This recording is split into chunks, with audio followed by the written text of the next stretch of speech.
Hello, everyone. Wal-Mart has a back-to-school marketing fail, while a Dutch Airlines has her own pro-LGBT marketing blunder. Disney is pulling their content from the popular streaming service Netflix. James Franco interviews a professor about her views on abortion, and it will melt your mind. We also have some NFL newsworthy stuff to discuss. A Google employee is fired after voicing his opinion when the search giant asked for feedback on how they could improve their diversity. North Korea and President Donald Trump are going back and forth threatening military action against each other. And no, this doesn't have to do with anything over who has the best hairdo. My favorite popular Facebook science blog to make fun of is back in my lineup as they analyze Texas defunding of the Planned Parenthoods and try to sway you with numbers to distract you from the dead bodies of babies. Also, we have Newsweek going after the Trump women because they wear high heels. But first, a Trump supporter brutally kills his neighbor, who is a DNC Committee person, by shooting him in his head twice on the victim's property. We begin there on the Generation Y Conservative Podcast.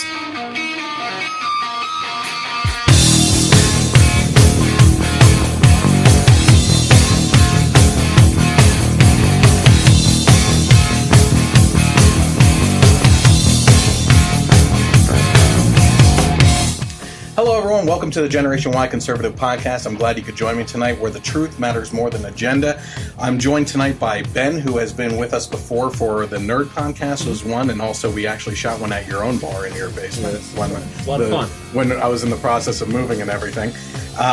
If you're watching right now, you're probably tuning in on YouTube because this isn't a live web stream like I usually do during the week, unfortunately for this week. But we do have it on YouTube. You can find me on Facebook by searching for the Generation Y Conservative. You can hit like on there and then go to the notification bar and get notifications so that you do know when we do go live during the week for the podcast, so you can get it behind the scenes and kind of interact with us and give comments, questions, and everything else.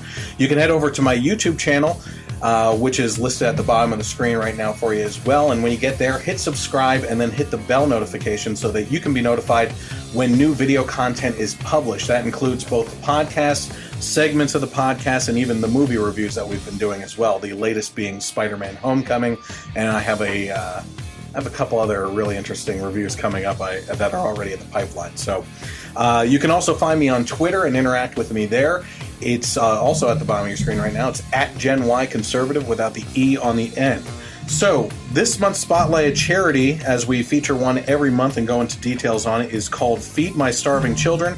It's a charity that was recommended by one of the Generation Y Conservative followers, and this charity aims to feed starving children around the world, as we have talked over the last 2 weeks about. But while you're on their website, you can actually check out, they have something called a mobile pack event, and you can actually host one of these yourself. Through the Feed My Starving Children mobile pack events, you can engage in an impactful meal packing experience just about anywhere that you are. No matter your location in the United States, a mobile pack gives you the chance to instill compassion in your community and improve the lives of malnourished children around the world. And this is a Christian charity. Here's what it takes to hold one of these events. At least 500 volunteers.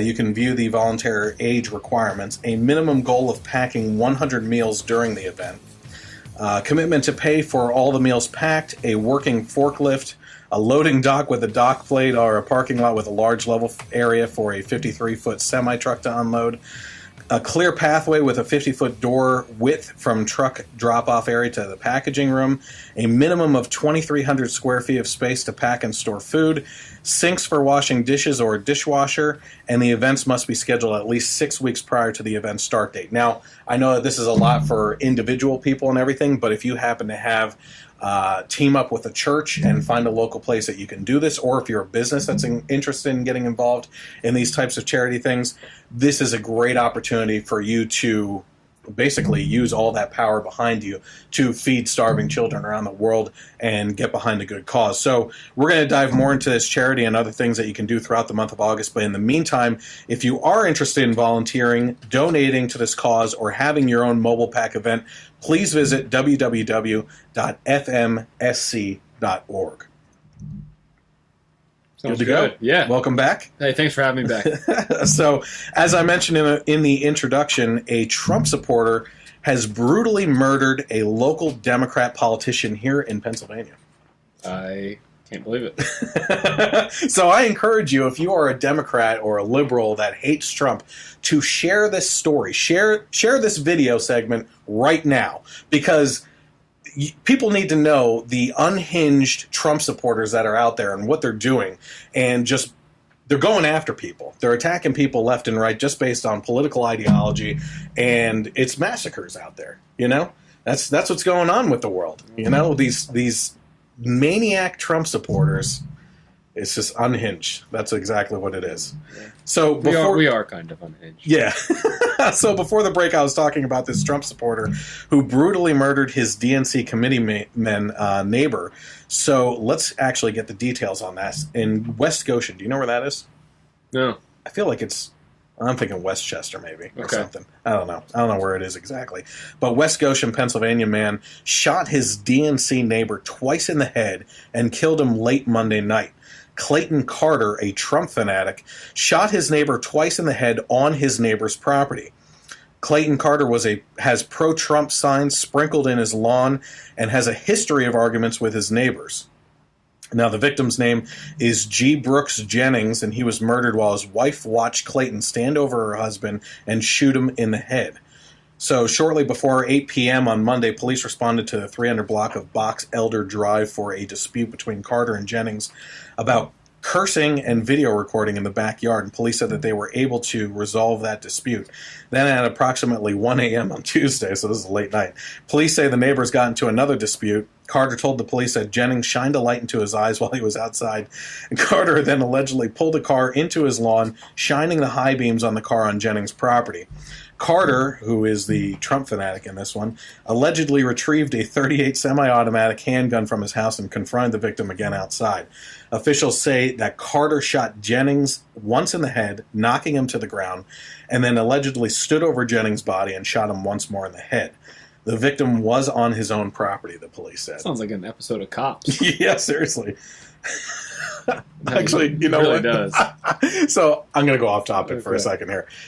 No lie, this is within 3 days span. I was talking to my wife about when we were in, let's say, the 80s and 90s. Yeah. That cusp, right? What was one of the types of shows like this that you watched all the time? Like this? Yeah. Oh, shoot. I don't know. Unsolved Mysteries. Oh, yeah, I watched that all the time, right?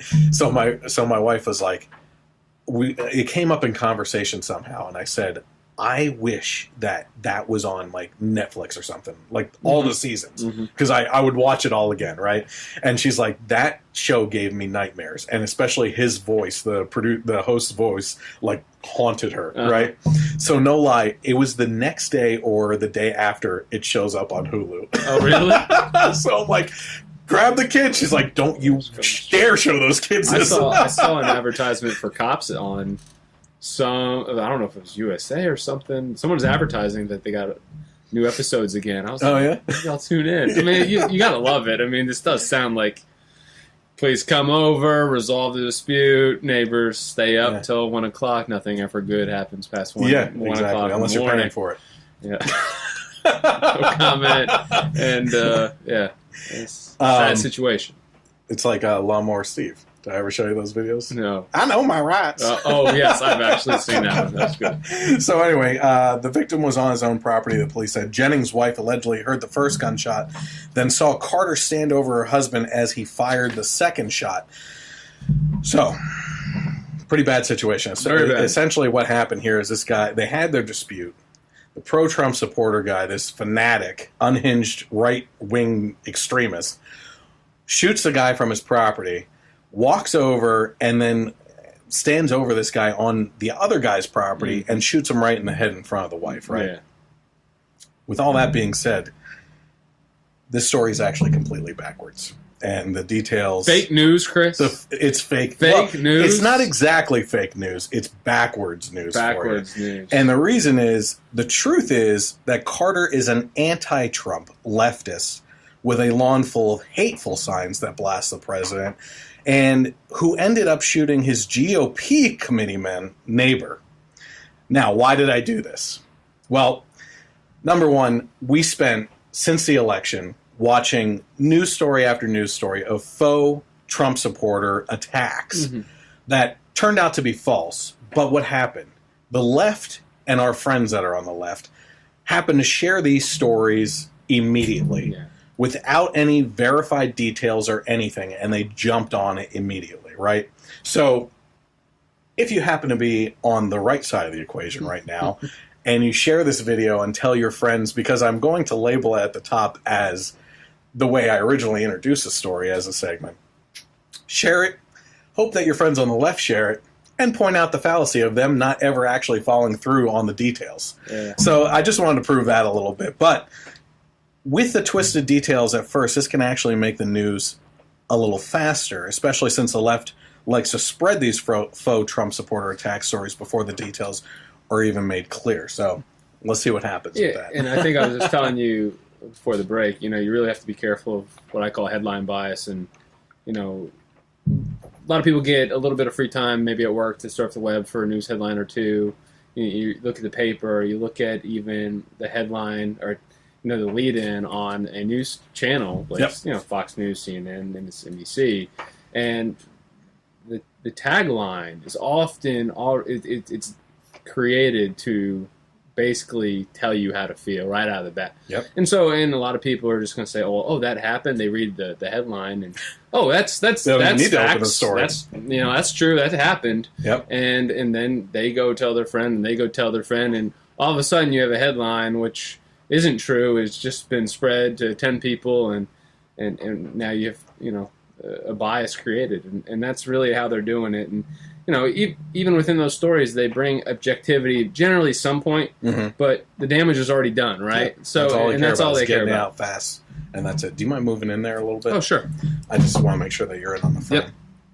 Okay, so let's head over to Newsweek. I know that this probably sounds like a stupid overall story and everything, but I think it points out the desperateness of the left in the media right now to find things. I mean, did you hear, it was a couple months ago now, they actually made a news story of Trump getting 2 scoops of ice cream or something like that. I did hear it. I mean, it's ridiculous what they're going after all the time. And they equated it to some kind of power thing that he likes to show his dominance over the people around him by his domination, apparently, of the ice cream Look scooper. at this SOB. He got mint. He's always thinking about is the green.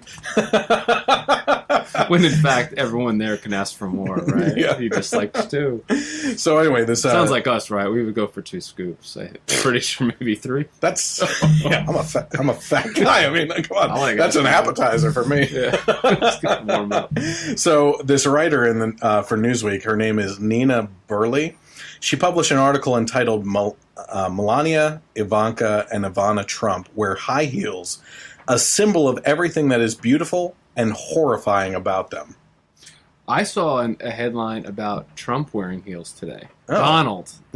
So apparently this got spun, and they're talking about Donald's heels on his dress shoes now. So I don't know how that fits into this, but they're apparently building on some crazy story about heels. So, oh boy! Yeah. So here's some excerpts from the article.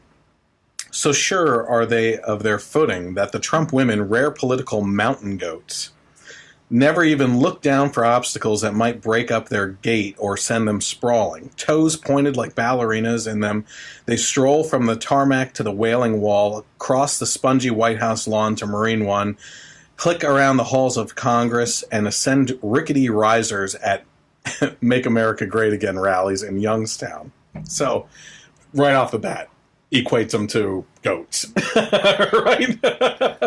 Can I just say, I think the fact that women who wear heels are extremely talented, just that they don't fall on their faces all the time. I mean, there's a talent there. Yeah. There's definitely a talent. It takes concentration, and then, the uneven footing or grass, and not even looking on the streets of New York and walking over those grates. God forbid they have to rush a little bit and they're going the fast patter stuff into the heels. I mean, it's impressive. It is, I agree with you. Yeah. So this person, Tally, believes the Trump women favor high heels because they were trained young in the rigor of wearing them and because they look good. They said, it creates a tall, statuesque, almost ideal elegance, Talley said, but it also comes with an element of risk, which mastered further differentiates them from the average woman. So we're putting them up on a pedestal here now and trying to say that higher class snobs wear heels, right? So confused. Yes, it is a shoe that defies gravity. It is a risk-taking shoe. If you stumble, you will break your ankle. The talent involved there. But these girls have mastered the art absolutely through rigorous discipline of daily exercise and weight loss. And when you set your foot into the toe box, you have the mental knowledge that you can't make those mistakes and fall. All right. I'm with you. Males respond to the characteristic way a woman walks, i.e. the movement of the female pelvis. High heels just exaggerate the femaleness of the walk. So to deconstruct why Trump women wear high heels, they are just buying into traditional binary views of male and female, said Paul Morris. Aren't they just trying to look nice? Isn't it just don't men try to look nice too? I Yes. mean, you get a new job. What's the first thing you do? You go buy a lot of new clothes. You want to go in. You want to look nice. You want to make it the right impression. Is the heel not in fashion? I would say the equivalent of a tie or a bow tie to a man. That's a good comparison. I would say because they don't wear. I guess they do sometimes, like if they wear the business suits and everything. But by and large, on the average, you're talking like they don't wear ties. We certainly don't wear heels unless you're Trump doing something. I don't know what's going on there. I never know these days, right? But yeah, so they're talking about the swaying of the hips. I don't. I mean, I'm not complaining. I agree that it's there, and God bless it. My wife always tells me, it elongates the calf, and that's the, it actually accentuates it too because they're forced to, their muscle moves up in the calf to show that off. Yeah, and I think it helps, them feel good about the dress they're wearing, and so it's not that they're just using it to objectify themselves, but it's somewhat to help them feel confident about themselves too. So I like what you're talking about there because I think that there's a difference between that you can tell the difference between women that are wearing it to wear it to prove something and those that are confident and comfortable in them. Yeah, right? You're right. There's an angry walk when you're not really comfortable. Yeah. It's like the angry stripper walk, with the limp kind of. All right, so Helen Fisher, an American anthropologist, is in the camp that believes heels detract from women's power and shouldn't be worn at work. So here's what she said. When women wear high heels at work, they send sexual signals that should be avoided if they want to be taken seriously.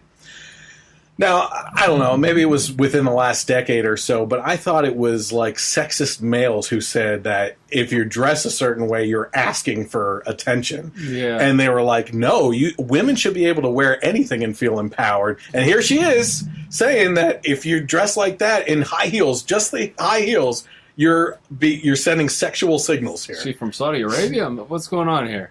I don't know. I didn't see her face. No. I'm saying the writer. I don't know. I don't know. But you're right. It's very backwards. It's well, what isn't nowadays? Yeah. I mean, it's very Sharia law-ish. Right? It's horrible. So the rest of this article is actually dedicated to the history of the high heel and how they were first worn by Italian prostitutes. Okay, at first, and not to compare this at all to Trump women, of course. They had no intention of doing that, as well as to point out how high society it is. So here's a question for you, and I posted this on Facebook. Maybe you saw my post with this. When I believe it was either 2008 or 2007, but I want to push for 2008 just because the campaign was in full swing for Obama back then. He made a comment at a rally about have you guys been to Whole Foods lately? He's like, the price of arugula is outrageous. So he's talking about this, and you're like, the right immediately jumped on it, and for good reason, like arugula. Really? You know what I mean? Like, it just shows a certain level of snobbiness. Yeah. But I remember at the time, like anything that he did that was considered high class, the left is like, oh, the Obamas ooze class. Yes, yeah. They're so classy and everything. But Trump women wear high heels, and it's like these elitist bastards. You know what I mean? It's like, it's unbelievable. Well, did Michelle Obama not wear high heels ever? I'm pretty sure she wore high heels quite a bit. I can remember. People were watching the biceps. Oh, or yeah. anything else. Yeah. So who knows? Maybe we should put them on the end of her hands. So, what a disgrace that we have news media that is spending their time writing articles about this kind of stuff when we have so much other stuff going on. You're right, but the problem is that is the disgrace that, or is the disgrace that someone actually cares enough to read it? I think he's pointing at me. No. You're covering. I had to. You're covering the fact that someone's reading it, right? No, because in theory, paper pushing out that garbage wouldn't stay in business. No. The Newsweek, all these types of things are going to go down. Mm-hmm. They're surprisingly in regards to the age of information on the decline and on the way out because new media is taking over. So they're just doing whatever they can to stay relevant. I guess so. Yeah. I don't know. Heel articles. Yeah. There was something in this article that one of it was a prince or a king was actually one of the first ones to wear high heels because it was a sign of sophistication on a male's part to wear them. And it wasn't worn by a working class, peasant type person, right? Yeah, sure. So if you actually look at some old paintings of like Renaissance type stuff, they actually show that not only were they wearing high-heeled shoes in them, but they actually stood like women like modern women, with one heel pointed forward or toe pointed forward, and the other one off to the side. Huh. And now that they mentioned that in the article, like I studied hours upon hours of art history, like just too damn much. You. I know. One class was a 4-hour art history class twice a week. Oh, I would not be. And then the other one was a 3-hour one once a week. Yeah. And at two good different old colleges. college education there. Well, I was in marketing and graphic design, but okay. So let's hop over to the science article I was talking about. The I Effing Love Science blog. You follow that on Facebook at all? Unless you talk about it, generally no. Okay, all right. So essentially what happened here is the blog posted this week an article entitled, "After Planned Parenthood was defunded in Texas, the obvious happened. Study confirms." Stab in the dark here. Babies lived. Horrible things have happened. So, in Texas, up until 2011, there had been an impressive progress in tackling teenage pregnancy. The teen pregnancy rate fell by an impressive 44% between 1988 and 2011. So the question is, why is this impressive, right? Because essentially what they're saying is that pregnancies didn't go down because of Planned Parenthood being defunded. All they're saying is that this study is linking this to Planned Parenthood, is merely suggesting that more teen pregnancies didn't end up with the birth of the baby back then, right? So that is what they're upset about. And they're not coming out and saying that. They're upset that more babies were born, right?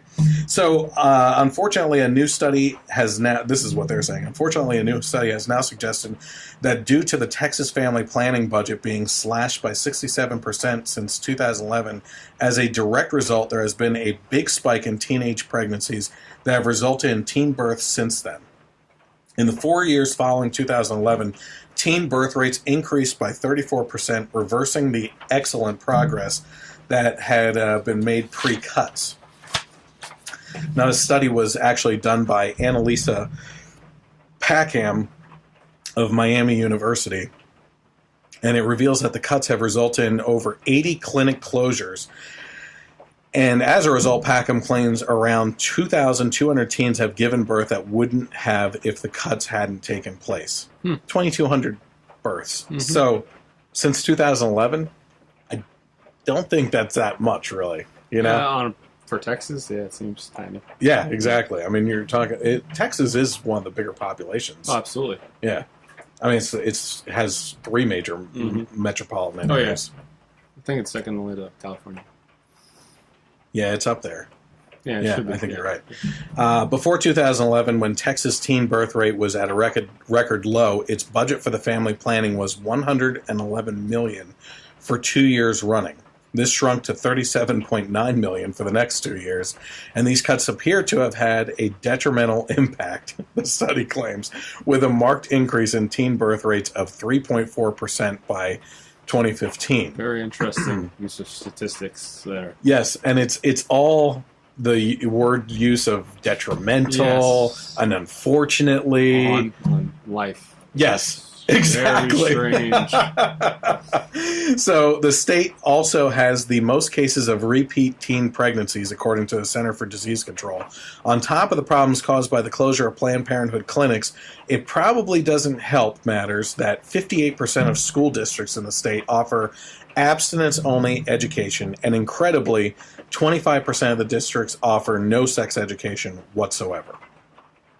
Anything to say on that? Not even Planned Parenthood would write that kind of garbage. Cecile Richards? They even know better enough to be more sensitive than to use statistics in that way. That is incredible. I wouldn't put it past them. I mean, the reason why it was started. Pretty awful, yeah. I mean, it was started to get rid of minorities and the African American stuff.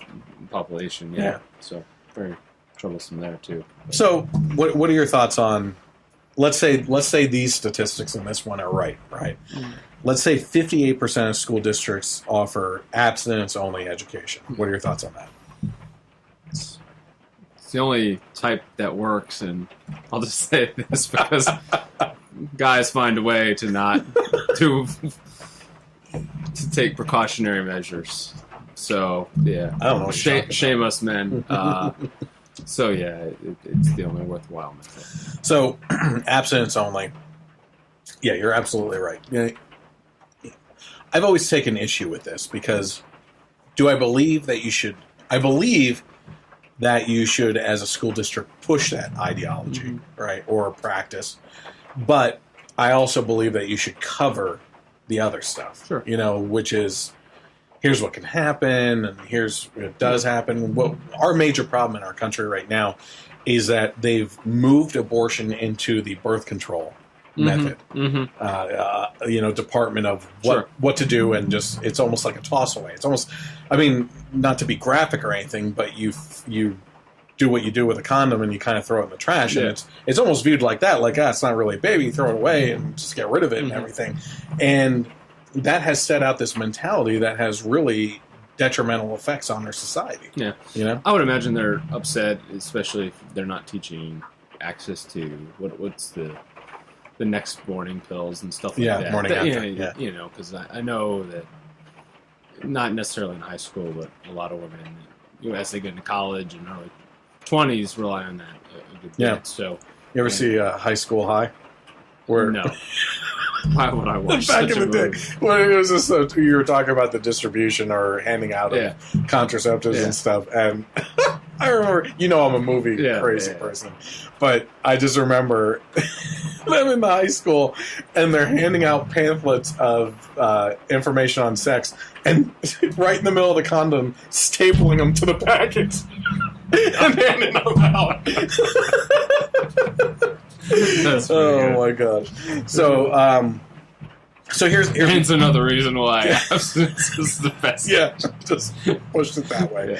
So here's my thoughts on it. The article breaks down all the statistical information, numbers on birth rates and everything else, but completely glazes over the abortion topic, being in that it's involving life, right? Because they don't want to admit that. First of all, it's a clump of cells. It's nothing. It's nothing, And in their mind, this is horrible news that babies were born. I think we both kind of talked about that. I think if you're going to put it in context like that, why don't you just now, after the fact, go interview most of those mothers and say, "Hey, do you want to kill your child now?" Yeah, that's a good idea. Yeah, you want your the fact that you decided not to have an abortion be referred to in this method, I think they'd find all those mothers would probably find it. I can't speak for all of them, but I think most of them would find it very offensive. Oh yeah, to be referred to as a stat, because someone is one of those stats, right? Yep. It is a person. So someone out there is a statistic, and they're being referred to like that. It's rough. Here's another interesting thing, and I don't think I put it into this, and correct me if I'm wrong if I did read it, but there was also a statistic in this whole thing. They laid out a bunch of numbers, and I just didn't include them all. But there was actually a statistic in there on an increase in repeat pregnancies, right? To your point on asking these mothers, teenage mothers now, if they regret it or would like to kill their child after the fact, wouldn't the first child have been a pretty damn good lesson in what's coming? That why would they get pregnant again, or why wouldn't they be careful enough to not get pregnant again if that was the case? So I think that increase in or repeat of pregnancies is actually throws off the whole article in that it's an outlier saying that they dealt with the consequences before, they're willing to do it again. You know, that education is out there. I'm sorry. Yeah. You could turn on anything and you're getting sex thrown in your face. It's also just tough to believe that high school age children aren't well versed in any of this stuff these days. I think at least enough to know. I want to say it's by the how end stuff of elementary works. school. Yeah, I mean, you know what I mean. I mean, it was even when we went to high school, it had seeped down into middle school level. But I can only imagine now with the internet. You know, it has to be just fifth grade. It's such a different time, man. Yeah, we're not that old, and I think we talked about it in the last podcast. No, it was maybe 3 podcasts ago or something. Whoever was with me. But it's an interesting whoever was with thing. you, he didn't mean to offend you, but not remember. It was probably Mike. Yeah, but I'm just messing around. But essentially, it's that our generation is the analog to digital generation, right? I mean, we grew up with our friends' phone numbers memorized. Yeah, you know, and we could dial it on there and everything. And we grew up. You know, you had to tune in at a certain time to catch your TV show. We didn't have cell phones, and when we did get cell phones, it wasn't until well into college that you got a smartphone, and even then it was slow loading and everything. And it's just that we were the generation that really could master the difference and know the dangers of the digital life, whereas these kids today they post everything about their lives. Yeah. And they don't realize that that's out there forever. And I don't know why they don't realize that. It seems like with more information, you should have more knowledge and wisdom possibly, but it is not happening. I mean, as parents, I think you have to use the periods where information comes out years later as teaching lessons. This, you know, if you want to be into politics or you want to be very successful in a major corporation or you want to work in government, I mean, you don't have a lot of leeway because there's someone out there with an agenda once you reach a certain status to just destroy you. They don't need to know you, but based on what you believe, they're going to try to destroy you. And so you have to be extra careful. So it's just you have to use any kind of teaching lesson you have through kind of some of the news events, I guess. Yeah, absolutely. Yeah. You know, I was talking before about how much I like movies and everything. And a movie, if I haven't mentioned it before on the podcast, that everyone in our generation should see, and anyone becoming a parent should see, is Disconnect. Okay, and it was the guy in it is the main guy from Arrested Development. Okay, I forget his name. He was in Horrible Bosses and everything too. So it's one of those types of movies where there's a bunch of stories going on at the same time and they're all linked at the end, and you don't find out until the end and how they're all linked. But it's all dangers of this new internet age and, you know, cyberbullying to kids and what that can do to them, and people being defrauded on the internet and their money stolen away from them and everything. Not by a prince anywhere or anything, but very great movie to watch, and it like spotlights a lot of dangers that are out there that people don't realize. Check it out. Okay, so while we're on the topic of abortion, James Franco, you know who James Franco is, right? And his co-host. I love the interview. Did you see this? No, I love the interview, the movie. Oh, yeah. It's relevant right now, so maybe that's Trump's Baby, you're on firework. Maybe that's Trump's plan, and that was very good. 2 good impressions today. So James Franco, he has a co-host, Elliot. I don't know anything about this Elliot guy, and this is the first time I'm actually seeing his YouTube channel. Oh, he's a channel. All right. Yeah. It's their YouTube channel is called Philosophy Time. Yeah, Philosophy Time. Philosophy Time with James Franco. It sounds very right up his It sounds like our buddy John would be tuning into that with a little something extra to accompany him. I already knew that. So on their YouTube channel called Philosophy Time, they spoke with, or at least listened to, and gave very funny facial expressions to a Liz Harmon of Princeton University as she addressed her leftist views of abortion, and it's going to make your head spin. So let's take a look at that right now. I guess we're going to talk about abortion and early stage abortion. Yeah. Okay. So let's talk about it. All right. So in some of my work, I defend a liberal position about early abortion. So I defend the view that there's nothing morally bad about early abortion. So a lot of people think, well, it's permissible to have an abortion, but something bad happens when the fetus dies. And I think if a fetus hasn't ever been conscious, it hasn't ever had any experiences, and we abort it at that stage, that actually nothing morally bad happens. And this view might seem unattractive because it might seem that it dictates a cold attitude towards all early fetuses. But what I think is that actually, among early fetuses, there are 2 very different kinds of beings. So, James, when you were an early fetus, and Elliot, when you were an early fetus, all of us, I think that we already did have moral status then. But we had moral status in virtue of our futures, in virtue of the fact that we were the beginning stages of persons. But some early fetuses will die early in pregnancy, either due to abortion or miscarriage. And in my view, that's a very different kind of entity. That's something that doesn't have a future as a person, and it doesn't have moral status. You laugh at it in almost like a nervous laughter way, right? So essentially, let me just break this down in the quickest way possible. She's talking about moral status as a person, right? Mm-hmm. And what she's saying is there's a difference between those that are aborted and those who aren't, because those who aren't aborted have a future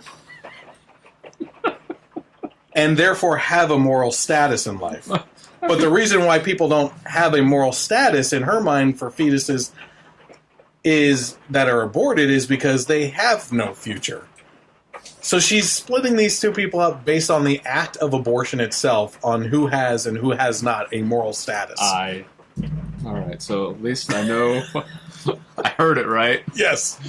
I think it's amazing that you figured James Franco couldn't be shocked. He's probably been through it all. And then you see his face. Yeah, and he's like, this, even for me, this doesn't work. And that's just a part of the interview. You watch the whole thing, and he's just like, yeah, really? Is this what he barely says a word throughout the whole thing, because I think he's just mesmerized that he's listening to this woman say these stupid things. I mean, he was probably assuming that, she was going to come on and defend the time of life, right? Is it a heartbeat? Is it this, that, or whatever? Right. He's like, that's a pretty normal argument from someone. Bring on your leftist views, please. Yeah, but she came right out of.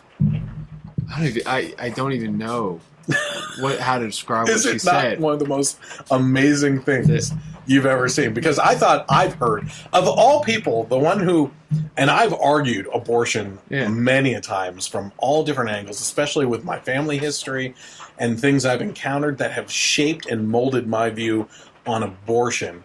I felt I had seen it all. Mm-hmm. I've heard every excuse in the book. This blew my mind. I had never heard this type of asinine argument before in my life. Mm-hmm. It's amazing. It's almost like there's some kind of what's the term I'm looking for? It's almost something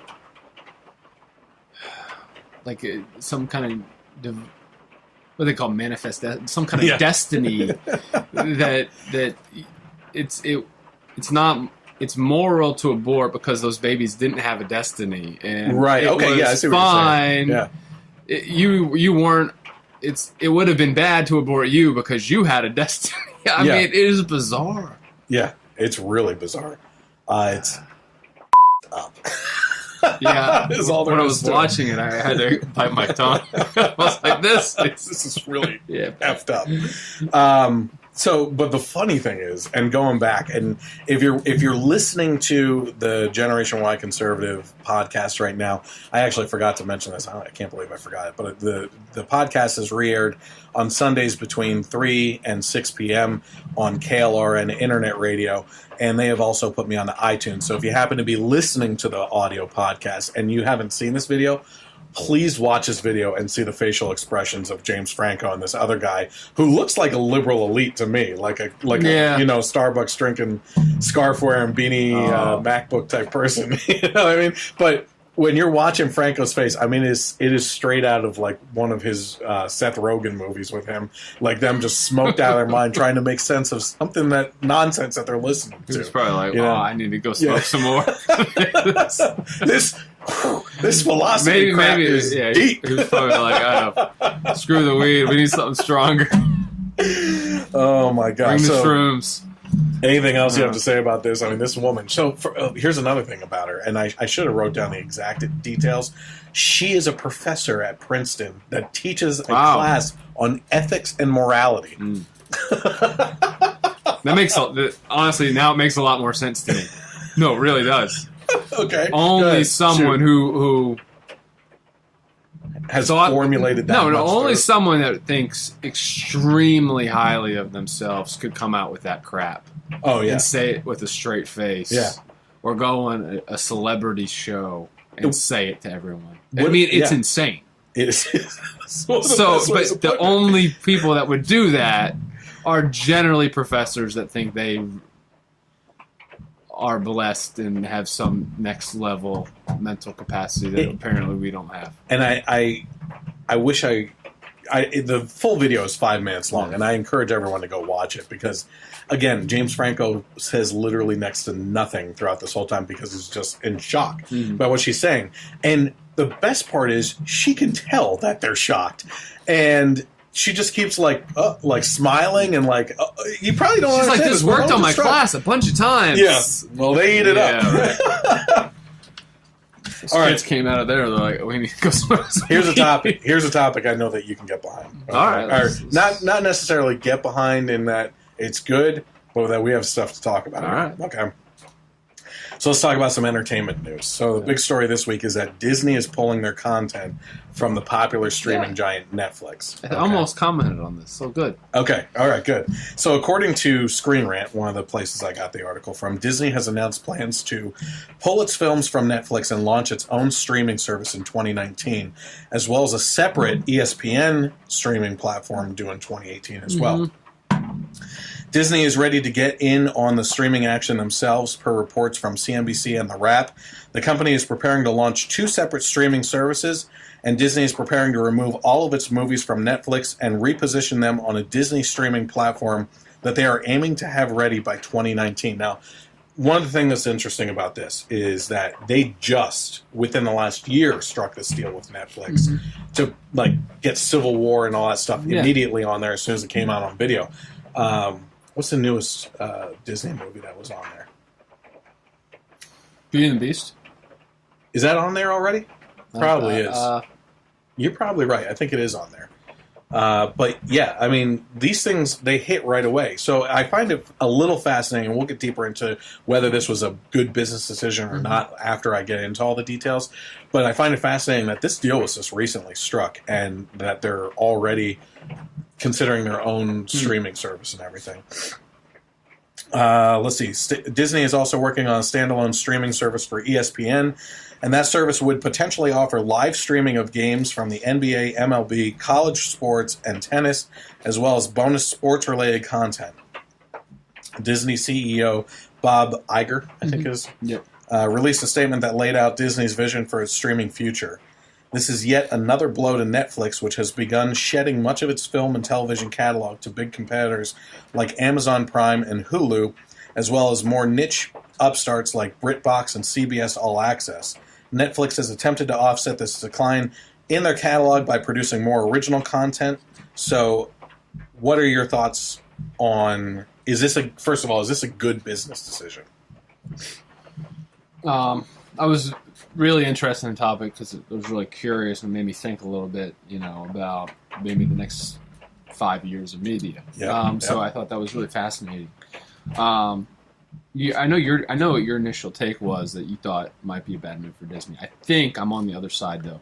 Okay. And one of the reasons that I didn't get into the article, I headline snapped. Yeah. You manipulated my thinking in that instance, and I walked away. Anyway, the ESPN thing is a major piece. Yes. ESPN is the piece that drives standard cable costs. It's the most expensive component to any cable package.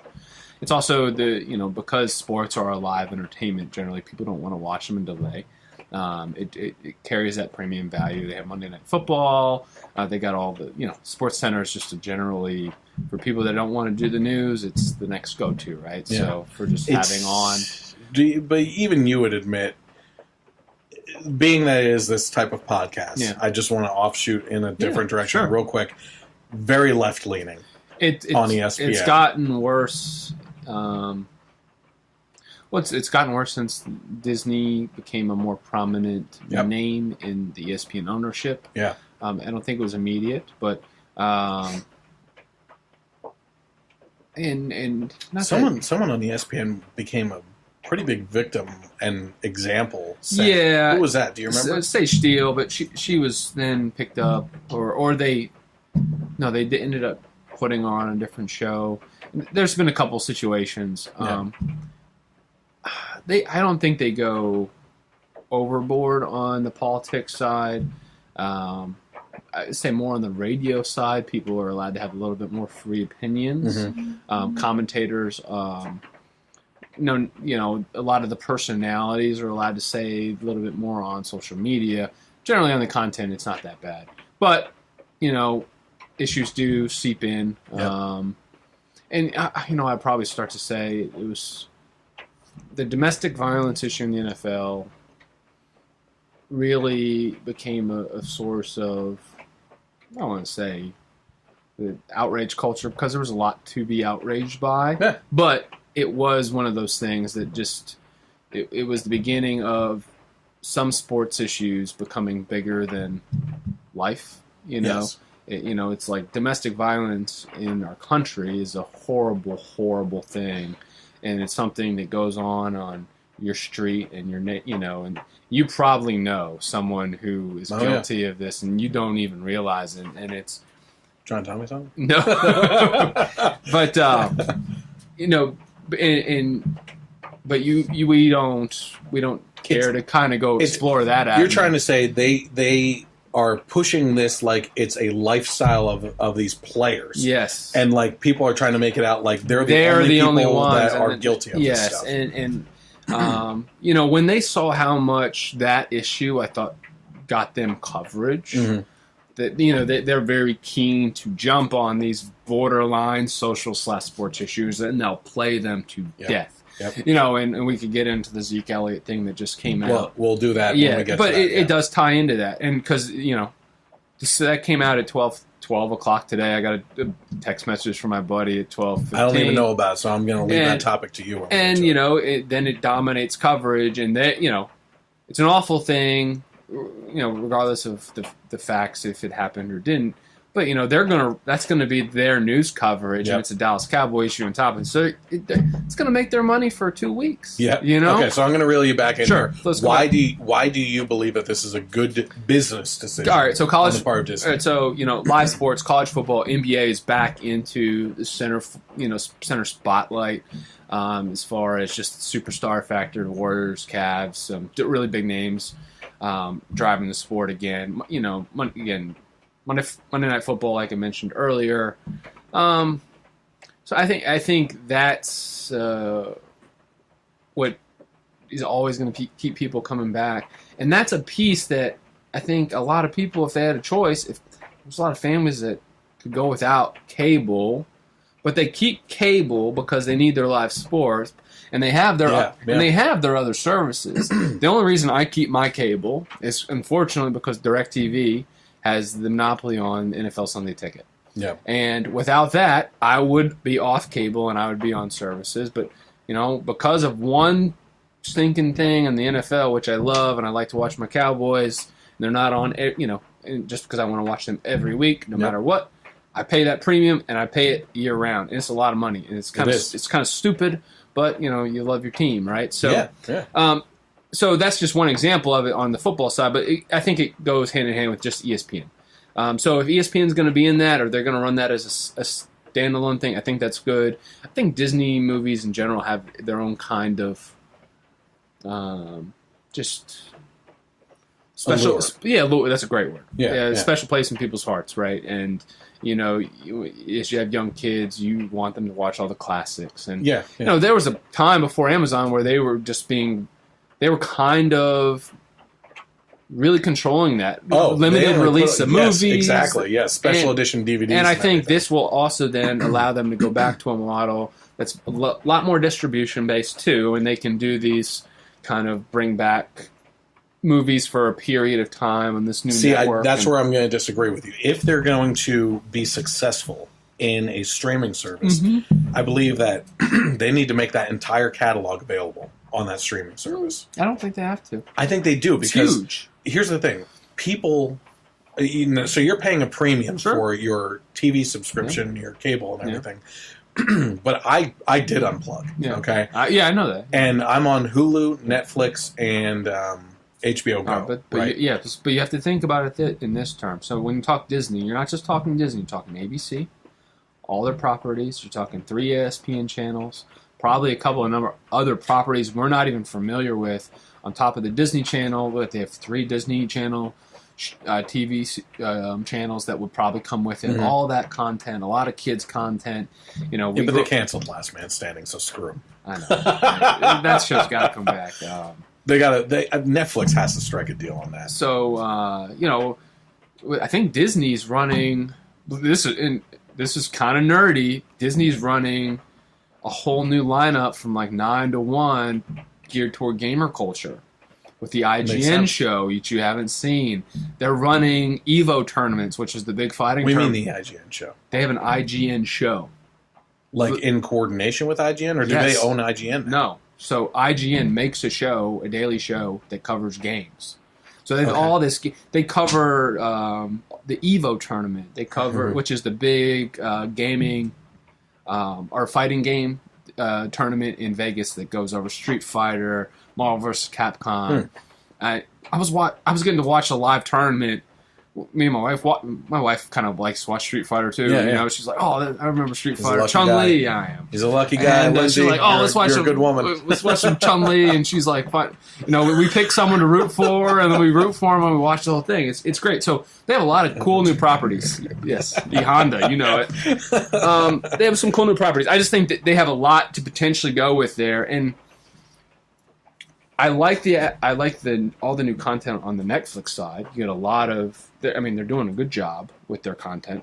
Fabulous, and we'll get to that. Yeah, but I think there is a concern of Netflix, and my always concern was that cable is inevitably going to die, and it's just a matter of time. You mentioned what would collapse it if the NFL lowers the price of their streaming service to access NFL games.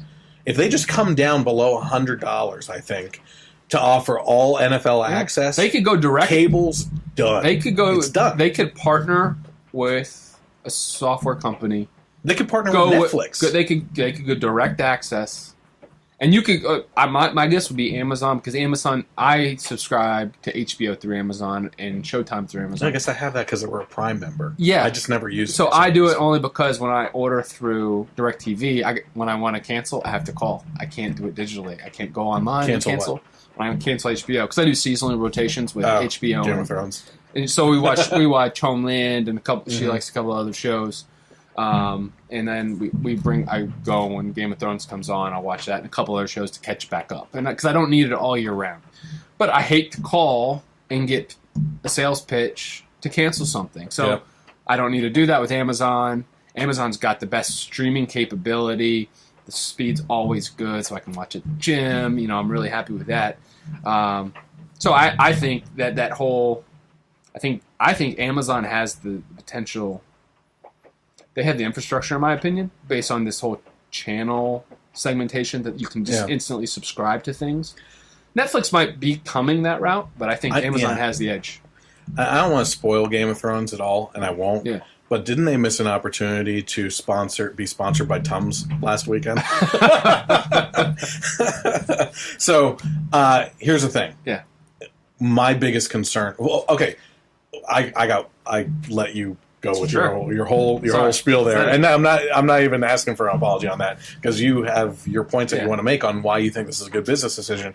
I think that there's a lot of people out there that got away from cable because they were paying an exorbitant amount for all that content, and now there's more and more streaming services that they have to subscribe to, and it's adding up again to the same amount that they were paying for cable if they have Hulu and Netflix and HBO Go and all these other things. And it's like it's up there in price. And despite Trump making America great again, people still are struggling with their money issues from the Obama administration. You know what I mean?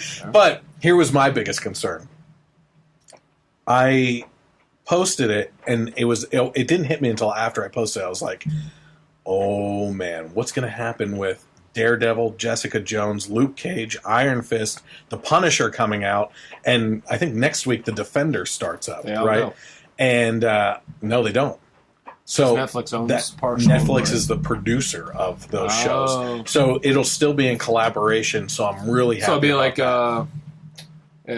what I think was Logan. Yeah, Logan was a Fox owned but Marvel produced thing, so it's going to be like that. Yeah, until it's a little muddy, but that's contract. And there's no way that Netflix lets that go. No, they'll hold that. Yeah, so I'm really happy about that. I'm so excited about the Defenders coming out. Yeah. I've watched all. Have you seen all the series at all? No, I have not up to date on Luke Cage. Oh, that's my second favorite. I did not watch one. Iron Fist yet. So. It had bad reviews, but I got through it and I thought it was entertaining. I don't think it was the weakest of all of them. I thought I would say Daredevil, Luke Cage, Jessica Jones, and then Iron Fist. Okay. But I really enjoyed the Purple Man, I think is the technical term for the villain in Jessica Jones. Oh. Or whatever his name was. He was one of the most fantastic villains. Yeah, he was good. I mean, I really love Agents of S.H.I.E.L.D. as a show. I know, and I fell off after Ghost Rider. Oh, I love the show. It got really good. Yeah. Yes, the whole life model decoy thing. Oh, yeah. That was the second half of that season or something, right? It's worth catching up on. Yeah. Yeah, Marvel's, again, it's such an interesting thing. I mean, on the nerdy side of us and everything, I think that Marvel's strongest suit is the movie side and their Netflix side, but their TV side is... I think you really like Marvel's Agents of S.H.I.E.L.D., but when I compare that against DC's TV shows, I think DC blows the shows out of the water. Great. Arrow, Flash, DC Legends of Tomorrow. Yeah, Supergirl I don't watch, but because they got into this whole other culture I don't want to go into, but... Yeah, I mean... But DC films, movies suck. I like it. Well, I like Arrow a lot, and I watched the first season of Flash. It's just... I basically I judge shows on what brings me back to watch, right? Yeah. So... yeah, you got an Arrow. Yeah, but, 30... Well, we go Netflix at $9.99. You got Hulu at less than that. Amazon Prime factored in by a month less than that. I mean, you're still 3 services... plus internet, which people would have to have anyway. Exactly. Yep. I mean, so just take that out of the equation because you have to have that no matter what. Whether you had cable, most people are still going to have the internet too. So, I mean, you're talking $30 versus my standard cable bill is $103, right? Yeah. So they got a ways to go before I think services start to add up past what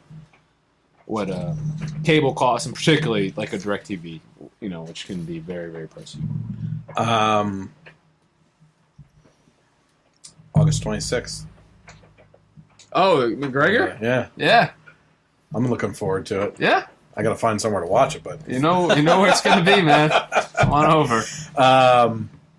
Okay, so you know this, and I even mentioned it earlier, but I have a marketing background, so I enjoy stories of marketing fails and everything. Okay, and I'm going to throw it the image up on the screen here in post production. Yeah. But there was a marketing fail in the case of Walmart this week. Oh yes. Okay, in Indiana, Walmart has apologized after a photo went viral showing a sign on a gun display that read, "Own the school year like a hero." Okay. So Walmart's corporate office said the store has taken the sign down, and the office apologized over Twitter after users tweeted the photo at the store giant demanding answers, according to the New York Daily News. And one of the tweets said, Walmart wrote this. "This really isn't acceptable. The sign's gone, and we're looking into how this could have happened." Now, you actually had a little bit more insight on this, and probably just from passing by the sign. But what did you say the sign should have belonged? Oh, I thought it was because of something to do with a hero. It says, "Own the school year like a hero." Yeah, so I remember the Walmart commercial. I believe it's Walmart. It's got a lot of kids that start out as superheroes of all kinds. I think it was Transformers, Power Rangers. Probably Marvel guys. All your Avengers and your DC. And they all start walking, but probably like the backpacks with the stuff. And they turn into the kids, and they got the Captain America shirt with the shield and stuff like that. And I maybe if I'm wrong, that was the slogan, something like that. My guess is it had something to do with that. It's an accident. If it's an employee thing, I think it's an accident. My guess is, where was this at? In the South? Because my guess is a couple of knuckleheads say, "Hey, let's go make a joke." And after reading the news story, after talking to you, because that really concreted something in my mind. And when you're looking at this picture on the screen here, it's actually it's not a hanging display, right? It's like one of those bases that you put the sign into. And it's probably like movable. Oh no, it's just a cardboard. It's sitting there. So I'm thinking that was exactly like you said, in a superhero section of kids' backpacks and crap like that, getting ready for the school year. And some prankster just thought it would be funny to throw it up on that and everything. I don't even think a Walmart employee was part of this. Yeah, honestly, because it was very so easy to figure out. I mean, they have camera footage. Yeah, exactly. Unless you got deleted, but that would be a scandal. But then you got some issues. Yeah. But anyway. It's not, I laugh only because I know it enraged some people and triggered some people. It is not, it's not, oh, that's really good. Yeah, I'm really funny tonight. It's not, it's in bad taste. It is, yeah, exactly. And Leanna May, who posted a picture of the sign, told the Washington Post that she saw the display at a Walmart in Evansville. However, Charles Krausen, senior manager of Walmart's corporate communications, told Fox News that the photo was not taken at the Evansville store. And Krausen said Walmart is actively searching to identify the store that it was at. Many critics said that he evoked imagery of school shootings, obviously. Okay, and rightly so. It's a very bad fail. I believe it was a mistake or prankster, wise and everything. But then again, who knows if there is a sick, twisted individual working at Walmart that did it on purpose. And like you said, it's going to show up on the camera footage. And I hate to say this too, but it's a possibility that someone's serious about it. No, that someone wanted to make a scene or generate or manufacture something to get it out. I mean, it does happen. I mean, it does. All right, I see a sign there. I'm going to go put on the guns, and I'm going to tweet this out about Walmart. And guess what? Okay. I'm going to cause a ruckus because I hate Walmart, and I want to make I have an agenda, right? And I'm going to see if I can get some money, and that goes on. I hope that footage comes out. I think you're absolutely right. They have to find first of all, Walmart has security footage of every single corner of the store, and if you think that they don't have it on the gun display, they're going to find this person, right? Yeah. So this is a stay tuned. It's got to be a stay tuned. Yeah, I will hopefully try to follow up on this story if more details come out on it. But it's exactly like you said. On the surface, it's funny as a failure, right? But to see it in person, probably not in good taste, which is exactly what you said.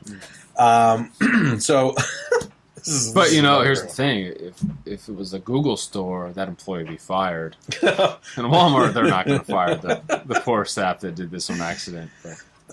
So this is another funny marketing one. So according to The Blaze and multiple other sources, the Royal favorite Dutch site, The Blaze. It's the best. Go buy gold. Yeah. Do you have your survival supplies? Yeah, By the way, I hear from Ron Paul all the time. I wish I could do his impression. It's just like a shaky old man voice. voice. Need to practice. It's doable for you. Whenever I think of his voice, I think of the bad lip reading of him. Oh, okay. And I can't even do it. It's just the funniest thing. But I was listening to Ben Shapiro today, right? And he has actually the #2 podcast in the world, second only to Oprah right now on iTunes. Right? Really? Yeah. Yeah, which is surprising because Adam Carolla and Joe Rogan were always up there. Yeah. Oh, I'm sorry. Political podcast. Oh, okay. That makes sense. More All sense. right. Yeah. No, well, Ben was on Joe Rogan's podcast, and I listened to him on Joe's podcast, which was interesting. But Ben today was talking about survival supplies, and I immediately thought of you. I was like, oh, Ben would be turning over right now. And was he serious? It's one of his advertisers. Oh, which is exactly my point that I always tell you, that it's all about advertising, and don't worry about it. For Glenn it is. Show me the money, says Glenn.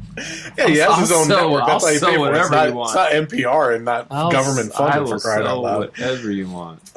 So anyway, here's this funny marketing thing. This one was just fantastic. The tweets that came out in response to this.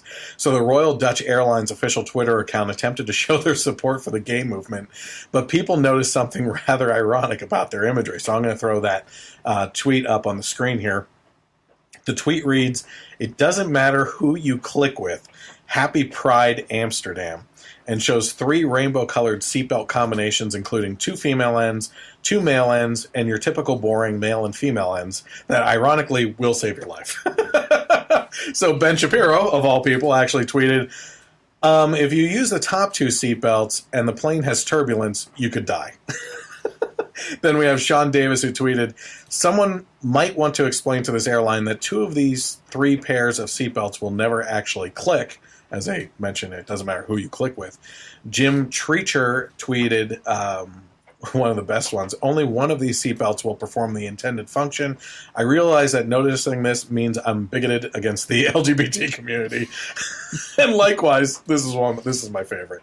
John Groves tweeted, "Hello, stewardess, my seatbelt doesn't work." And she goes, "It doesn't matter who you click with, but I could die in an accident, homophobe." So here's my thing on this. Honestly, I don't care about the messaging. We're all used to it by now. I mean, we're inundated with this in every TV show and everything. It's this agenda that they're always trying to get out and everything. I don't get offended or mad by it. But again, this is a clear example of a marketing fail, as they're trying to compare things that work together without thinking through what seatbelts are actually used for and how they properly function, and that 2 of the 3 options will, in fact, not work. And when you actually look at these, the first thing I thought of when everybody started making fun of it was, does anything pop out in your mind, anything that you've ever thought of like this? For me, classic, one of my favorite movies of all time, Jeff Goldblum in Jurassic Park tying the 2 seatbelts together. No, I've seen that movie so many times. Because he's trying to figure it out and everything, and then eventually he slip ties it and sits back and he's like, "I got it. It's okay." Yeah. So my initial thought was, I mean, the whole click with thing. Initially, it's like, am I supposed to use the other person's seatbelt? And are we supposed to do this? Like, am I supposed to get your seatbelt and we're supposed to join these? Safety at a lot of companies is a very serious thing that you do not mess around I with. love how you got so serious with your tone there. Well, no, it's, I work for a company that it is number 1. Oh, heck yeah. It's number 1 issue. And I would say that's for most companies, and airlines, I think, would kind of be up there on the whole safety thing. So I would imagine there's a lot of other airline executives and really shaking their heads. No kidding. No, and really, the message, whatever, it's fine. Yeah, exactly. It's not the message that they're sending; it's how they chose to send that message. You don't confuse the one. you have one priority message to get across, and you don't start screwing with people's heads. You know. They obviously don't have a proper marketing guru. Oh no, I'm sure they have a very well paid marketing guru from probably Princeton, where that other one All right, lives. so I'm going to let you take over. Let's talk about the NFL. What is your issue that you wanted to talk about tonight? Oh, all right. My issue that I want to talk about was and it's not specifically related to Ezekiel Elliot, but I think this just brings the issue back to a forefront for me, and it's just Speak up in there. Oh, sorry. It's more of a, what kind of basic rights do people have as workers? And so, just to give some background. Yeah, I know nothing about what's going on. Ezekiel Elliot from the Cowboys, the star running back, was suspended this morning for 6 games. Okay. Wow. That's huge. It's a big deal. Stemming back from an initial incident prior to when he joined the Cowboys, almost college, so he wasn't even on a professional team. Okay. And then a couple other incidents, but not really related to domestic violence per se, just kind of questionable behavior. That happened in 2017. The NFL's new policy, I think, is simply 6 games. It's more just we have a standard now, but you have historical precedent where Ray Rice got 2 games where he knocked a woman out on camera. Josh Brown admitted to abusing his wife over years and years. That's Josh Brown as a kicker from the Giants. The Browns guy.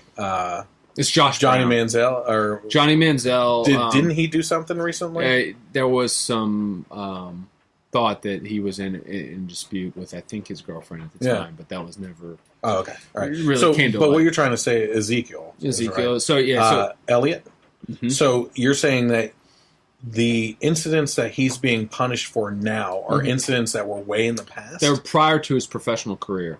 Oh, that is BS. And so, the NFL has a very unique situation in that it's, and I guess it's not really unique, but since it's a union, collectively bargained deal. And collective bargaining does allow for, just a different set of standards and rights than, non-union workers. And, they essentially, in a lot of ways, the players have waived their governance over these kind of issues in lieu of some level of oversight by Roger Goodell.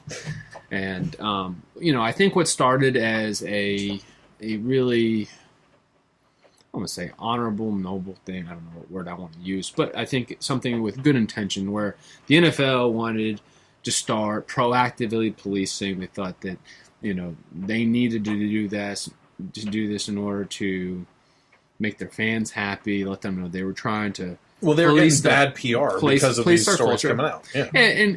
But again, when you look at, and again, it's that whole sports are. They take sports and they just exacerbate the issue.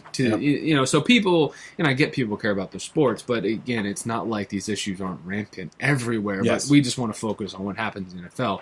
Because they make a lot of money. So yes, that's exactly what it comes down to. Right? Yes. So to try to fix some of this public perception and public opinion issues that they had, they started doing some general policing and started doing some suspending and.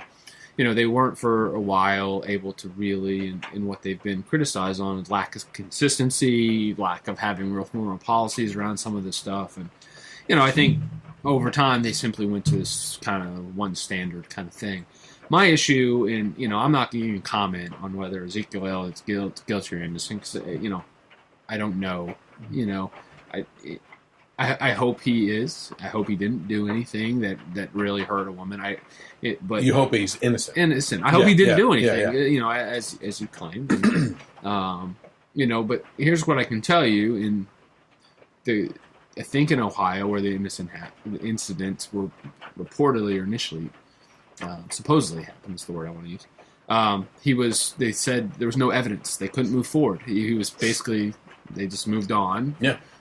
It wasn't tried. It was just so it wasn't found not guilty. Literally had no evidence to move on to even a next step. Yeah, and where I want to bring people to as far as making it resonate with themselves is imagine if you were accused of something. Okay, it could be anything, but say it's a felony charge of some kind, something serious, and maybe not even a felony charge, just something that was just really bad PC.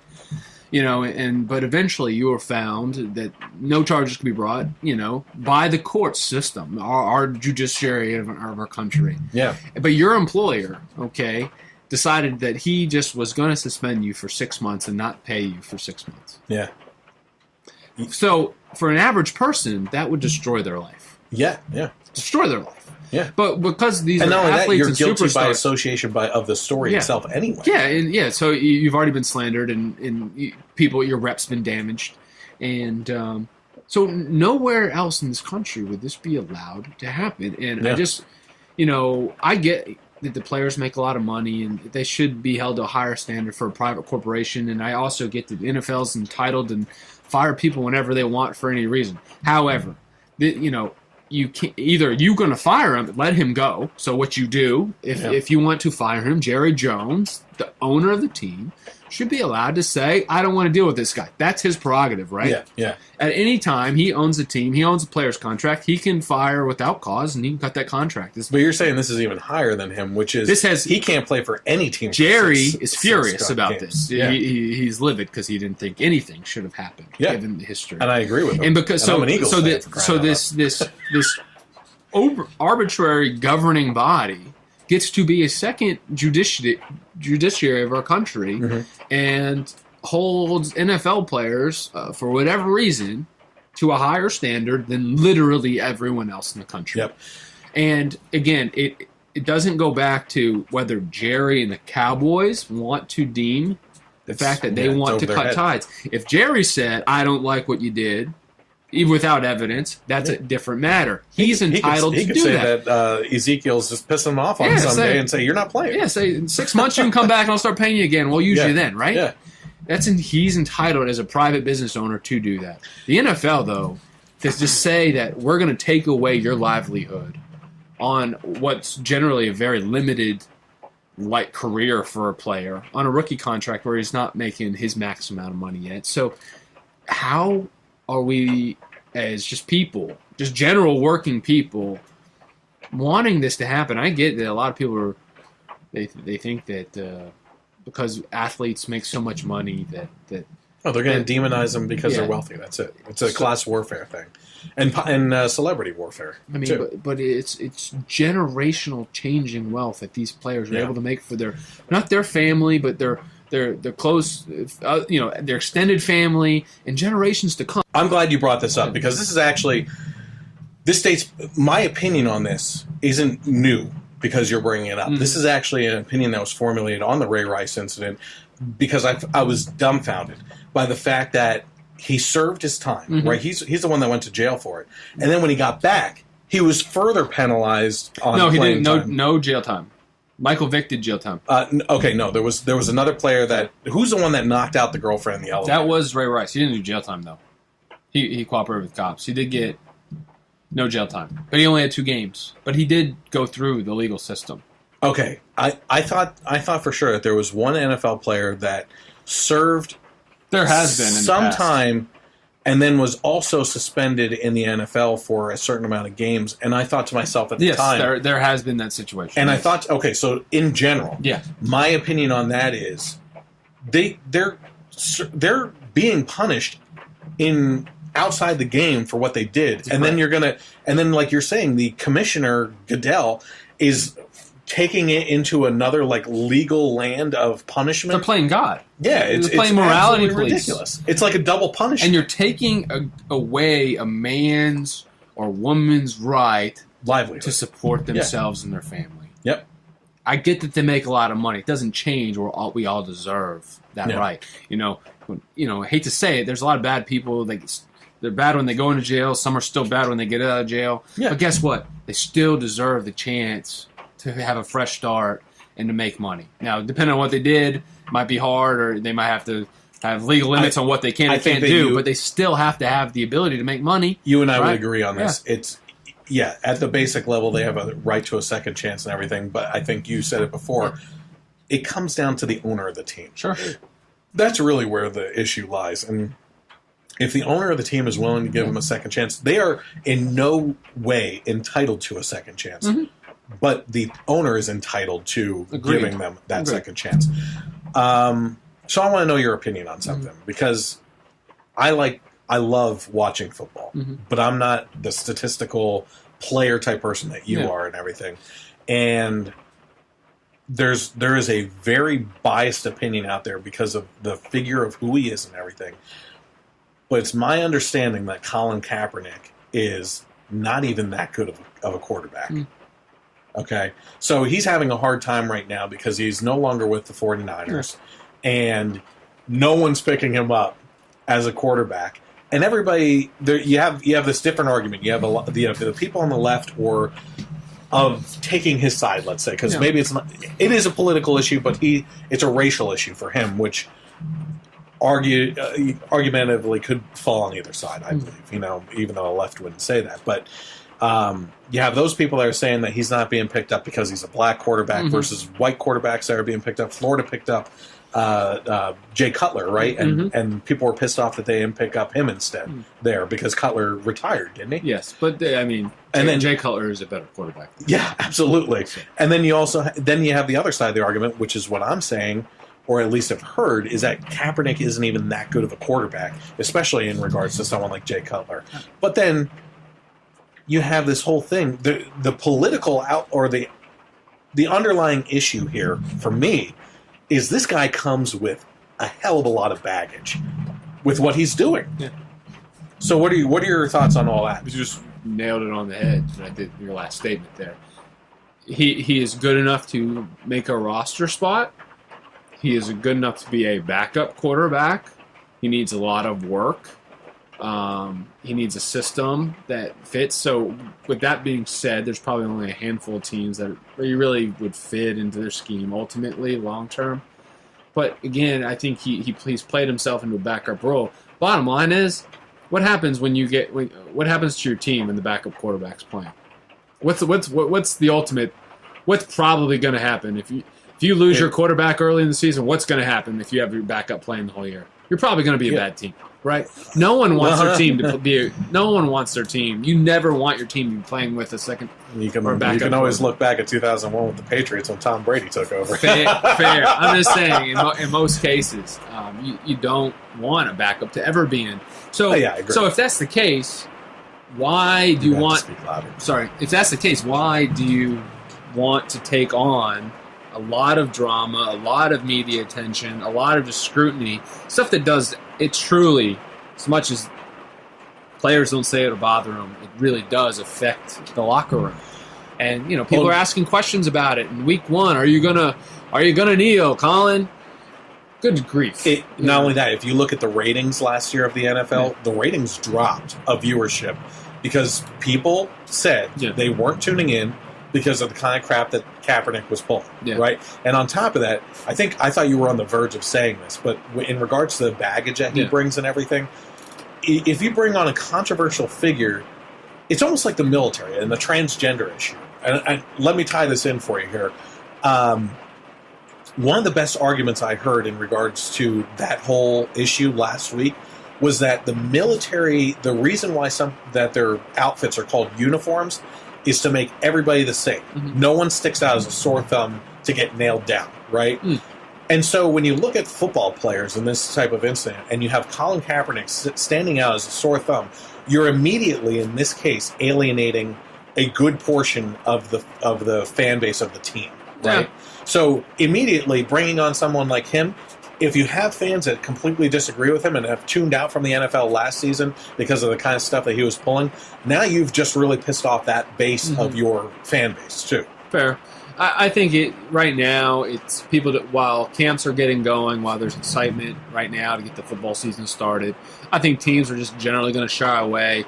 Quarterback's not hurt yet.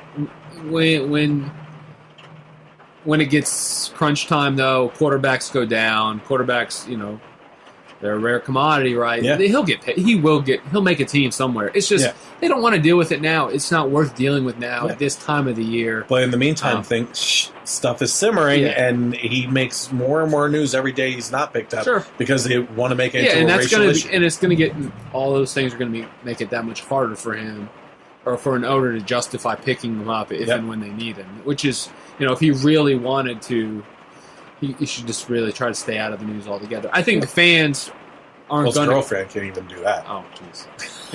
I think the fans will get over. You know, you see him out there week one, but after week one, the cameras start moving off, and it's not going to be that big a deal.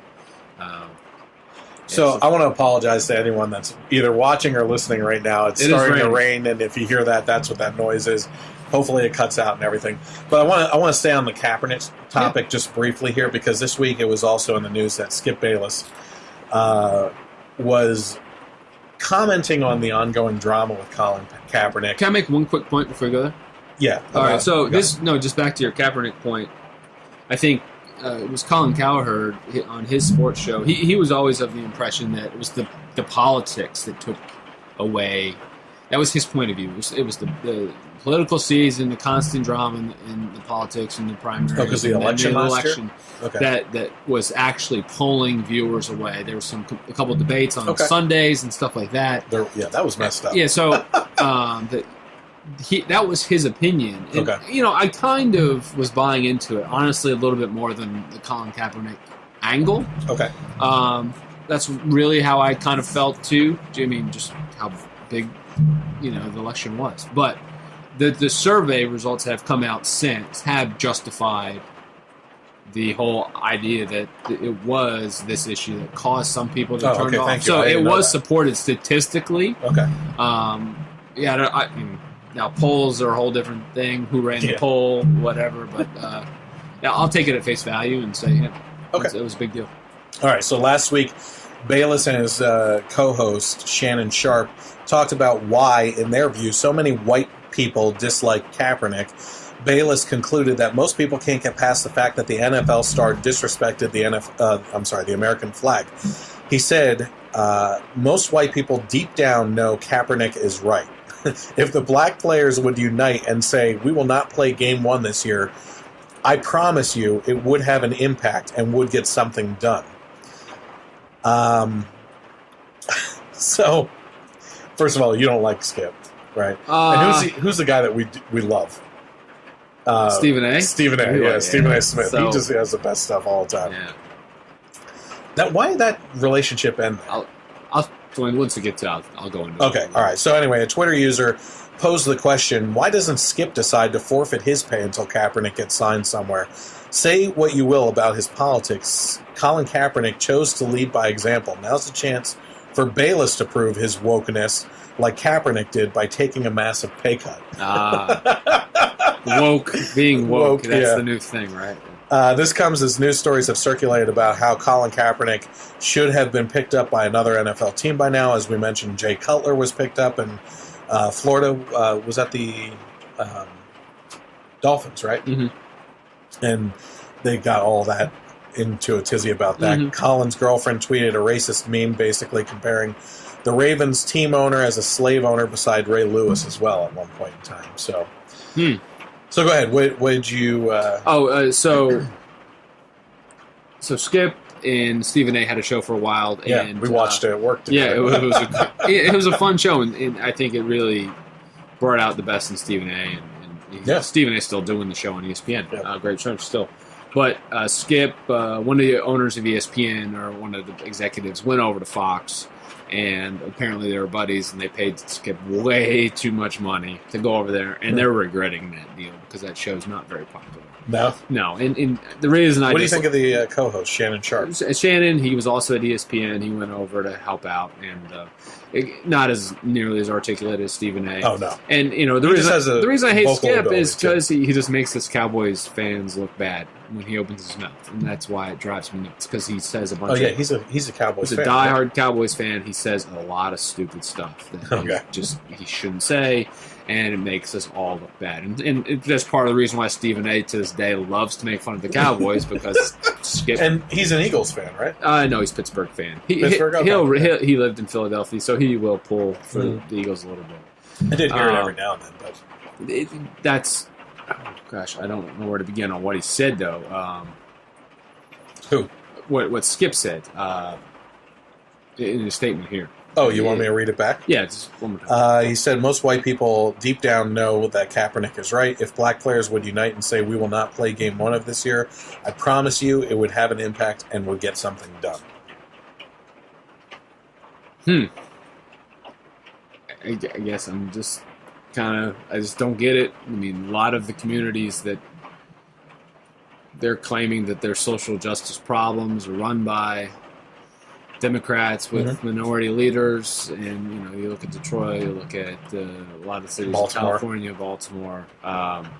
Not just leaders. You're talking about minority police departments and stuff like that. It's really hard to make a factual case that's really it. There's no racism in the NFL. I mean, at least in terms of players, winning is too important to the owners for it to ever actually matter. Maybe there's an owner that's racist. Who knows? It will never stop him from signing any player, right? Because he wants to win at the end of the day. So that's a stupid thing. I hope they continue to work on diversity in coaching. I don't like mandatory rules that are more diversity, huh? Leads right into our next topic. Okay, let's go there. I just hope it's something that it's a focal point, but I don't like the rules mandating it. Because it's just putting really good leadership in back into those communities, right? So. Yep. All right, so let's go with the diversity stuff here. So Google senior software engineer James Damore, after attending a secret diversity training seminar within Google, where employees were asked for their input on diversity efforts, wrote what some are saying is his manifesto. Oh, I thought it was the manifesto. Entitled Google's Ideological Echo Chamber. So I have here his full memo, the original one. He sent it to me. I'm just joking. But so famous. Let's take a look at some of the highlights and criticisms and how they are not warranted. So I highlighted some of my favorite parts of this. I'm going to read over a lot of stuff here because I think it's worth it. Because I think that a lot of highlighted things in the media right now on news stories that they're going over hit on some points and didn't follow up later on in the manifesto on what he actually said later on, because a lot of the reports that were out there were saying that he was being sexist and saying that women can't do what men can do in the technological technological industry, right? And that's not what he was saying at all. So, just go ahead. Before you start, I didn't know that Google. Again, headline bias. Here we go. The headlines read, "Google employee rights manifesto," saying bad things about women. Right? That's essentially what it said. Yeah. It made no mention of Google ask employees to write piece. Well, on diversity. No. Okay, so it's a little different than that. They had a diversity training seminar or whatever it was. It was a whole thing about how they need to be more diverse. Yeah. And this guy, who considers himself a classic liberal, I guess, essentially, which if you look at history... classic liberal is... like the Founding Fathers. Well, it's David Rubin. Yes, he's a classic. Yeah, absolutely. So... he got out of this meeting, and it seemed to be a known thing that you can voice your opinion and help out with certain things. Yeah. So, being that it was a diversity training, he felt he had some input to give to them. So, he just decided, right? Anyway, all right. So, it wasn't impromptu. No. Yeah, so this is the first paragraph out of this that opens up this whole manifesto, as they're calling it. I value diversity and inclusion, am not denying that sexism exists, and don't endorse using stereotypes. When addressing the gap in representation in the population, we need to look at population-level differences and distributions. If we can't have an honest discussion about this, then we can never truly solve the problem. Psychological safety is built on mutual respect and acceptance, but unfortunately, our culture of shaming and misrepresentation is disrespectful and unaccepting of anyone outside its echo chamber. Despite what the public response seems to have been, I've gotten many personal messages from fellow Googlers expressing their gratitude for bringing up these very important issues, which they agree with, but would never have the courage to say or defend because of our shaming culture and the possibility of being fired. This needs to change. So this is how it starts off. Yeah. Okay, so he's saying, let's just talk. Yeah. That's all he's saying. Yeah. Is you're pushing for diversity here, but you're not being diverse in thought. No. you're being diverse in overall appearances and DNA. Yeah. And that's about it. But it's your way or the highway. Yeah, exactly. Yeah. So from here on out, I'm just going to give you some highlights from this. He said, Google's political bias has equated the freedom from offense with psychological safety, but shaming into silence is the antithesis of psychological safety. Absolutely. So he says that, if you're going to say that you are diverse, but you shame people into silence, that's not being diverse. Correct. The lack of discussion fosters the most extreme and authoritarian elements of this ideology. Differences in distributions of traits between men and women may in part explain why we don't have 50% representation of women in tech and leadership. And that's where the other reports cut off, is just that men and women are different. God forbid that be truth in this country anymore. And he's saying that women shouldn't be in the tech industry. That is not what he's saying. No. Okay, it's about... This is the first time I'm hearing this. Okay, yeah. I didn't take it as that at all. So he also said people generally have good intentions, but we all have biases which are invisible to us. Thankfully, open and honest discussion with those who disagree can highlight our own blind spots and help us grow, which is why I wrote this document. Google has several biases, and honest discussion about these biases is being silenced by the dominant ideology. So, great personal story on this one, and it's going to be a quick example. I served on the school board locally. There were liberals on the school board. I actually appreciated their input, even if I disagreed with them, being able to see what the other side was thinking so I could have a more balanced approach to my final decisions on matters, right? But that's not the way that they feel.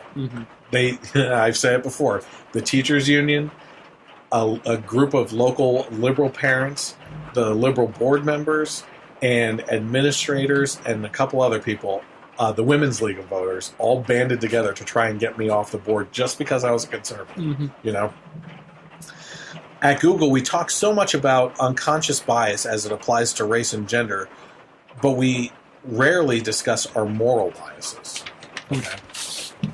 Neither side is 100% correct, and both viewpoints are necessary for a functioning society, or, in this case, company. A company too far to the right may be slow to react, over-hierarchical, and untrusting of others. He's picking on... He's saying right here, I don't even know exactly his political thoughts on things, but he's saying you don't want a company that's too far to the right either. And then he goes into this. In contrast, a company too far to the left will consistently be changing, deprecating much-loved services, over-diversify its interests, ignoring or being ashamed of its core business, and overly trust in its employees and competitors. Do you have anything to say about that so far? I think his point about on the right is just, because they're not going to take the steps to maybe diversify and bring in different talent, right? Quickly, rapidly to facilitate change. That's why they're slow to react. And that's it. I don't think it's really not a negative even thought he was trying to make about it. Yeah. Google's left bias has created a politically correct monoculture that maintains its hold by shaming dissenters into silence. This silence removes any checks against encroaching extremist and authoritarian policies. He's saying that this is a pretty fascist company. Yeah. And we'll get into, after I read this, our thoughts on... only one. Yeah, after I read through this, the points in this, we'll talk about, is Google in the right to fire this guy? Yes or no? And then, should they have fired him? Okay.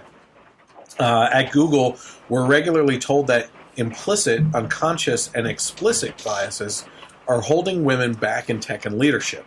Of course, men and women experience bias, tech, and workplace differently, and we should be cognizant of this, but it's far from the whole story.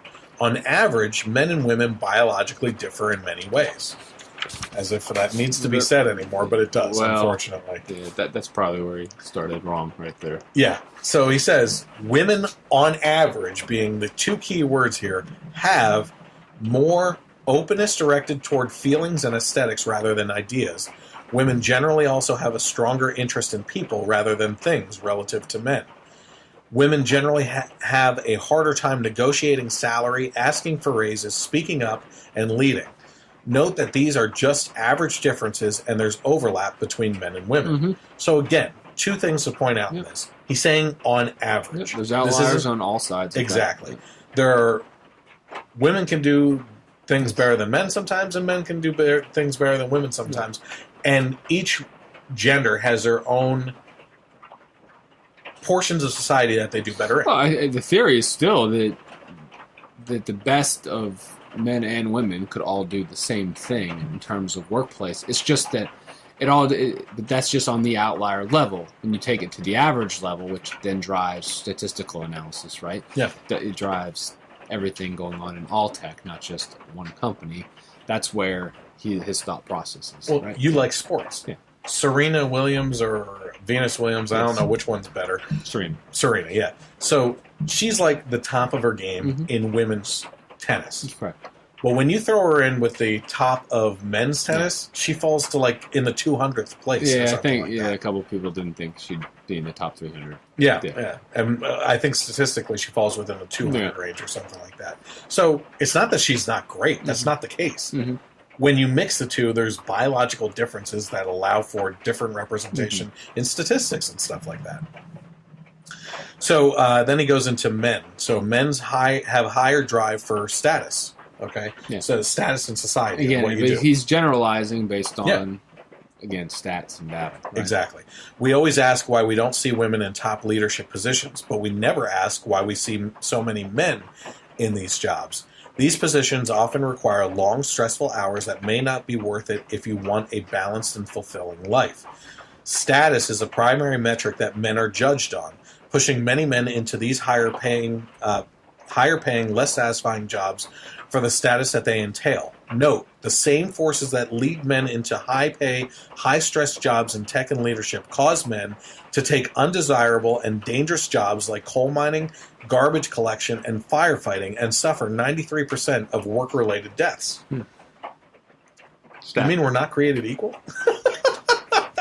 Or we're not equal as sexes and everything? We are created equal. That's the best part of the Declaration. They're saying we're equal. He's not even talking about capability. He's talking about equal in preference. Yeah. Like there's the men and women have different preferences. Yeah.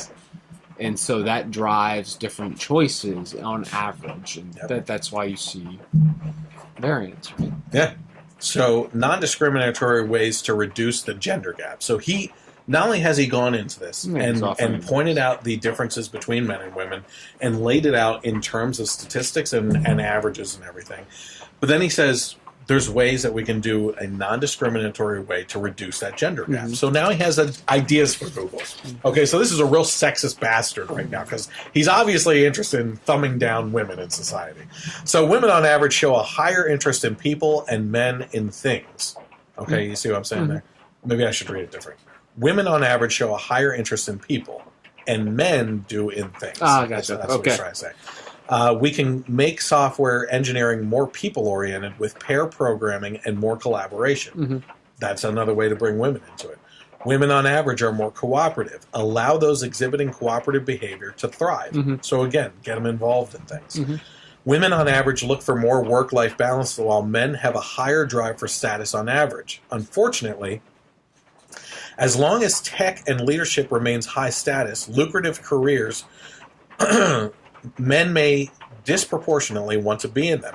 Allowing and truly endorsing as part of our culture, part-time work, though, can keep more women in tech. And maybe I didn't read that very well, but what he's saying is, with the work-life balance that women prefer, if you were to make more part-time positions available, women would be more in the tech industry. So this bastard again just doesn't want women in tech, and he's offering solutions. I mean, this is how crazy this is because the news is not covering this stuff.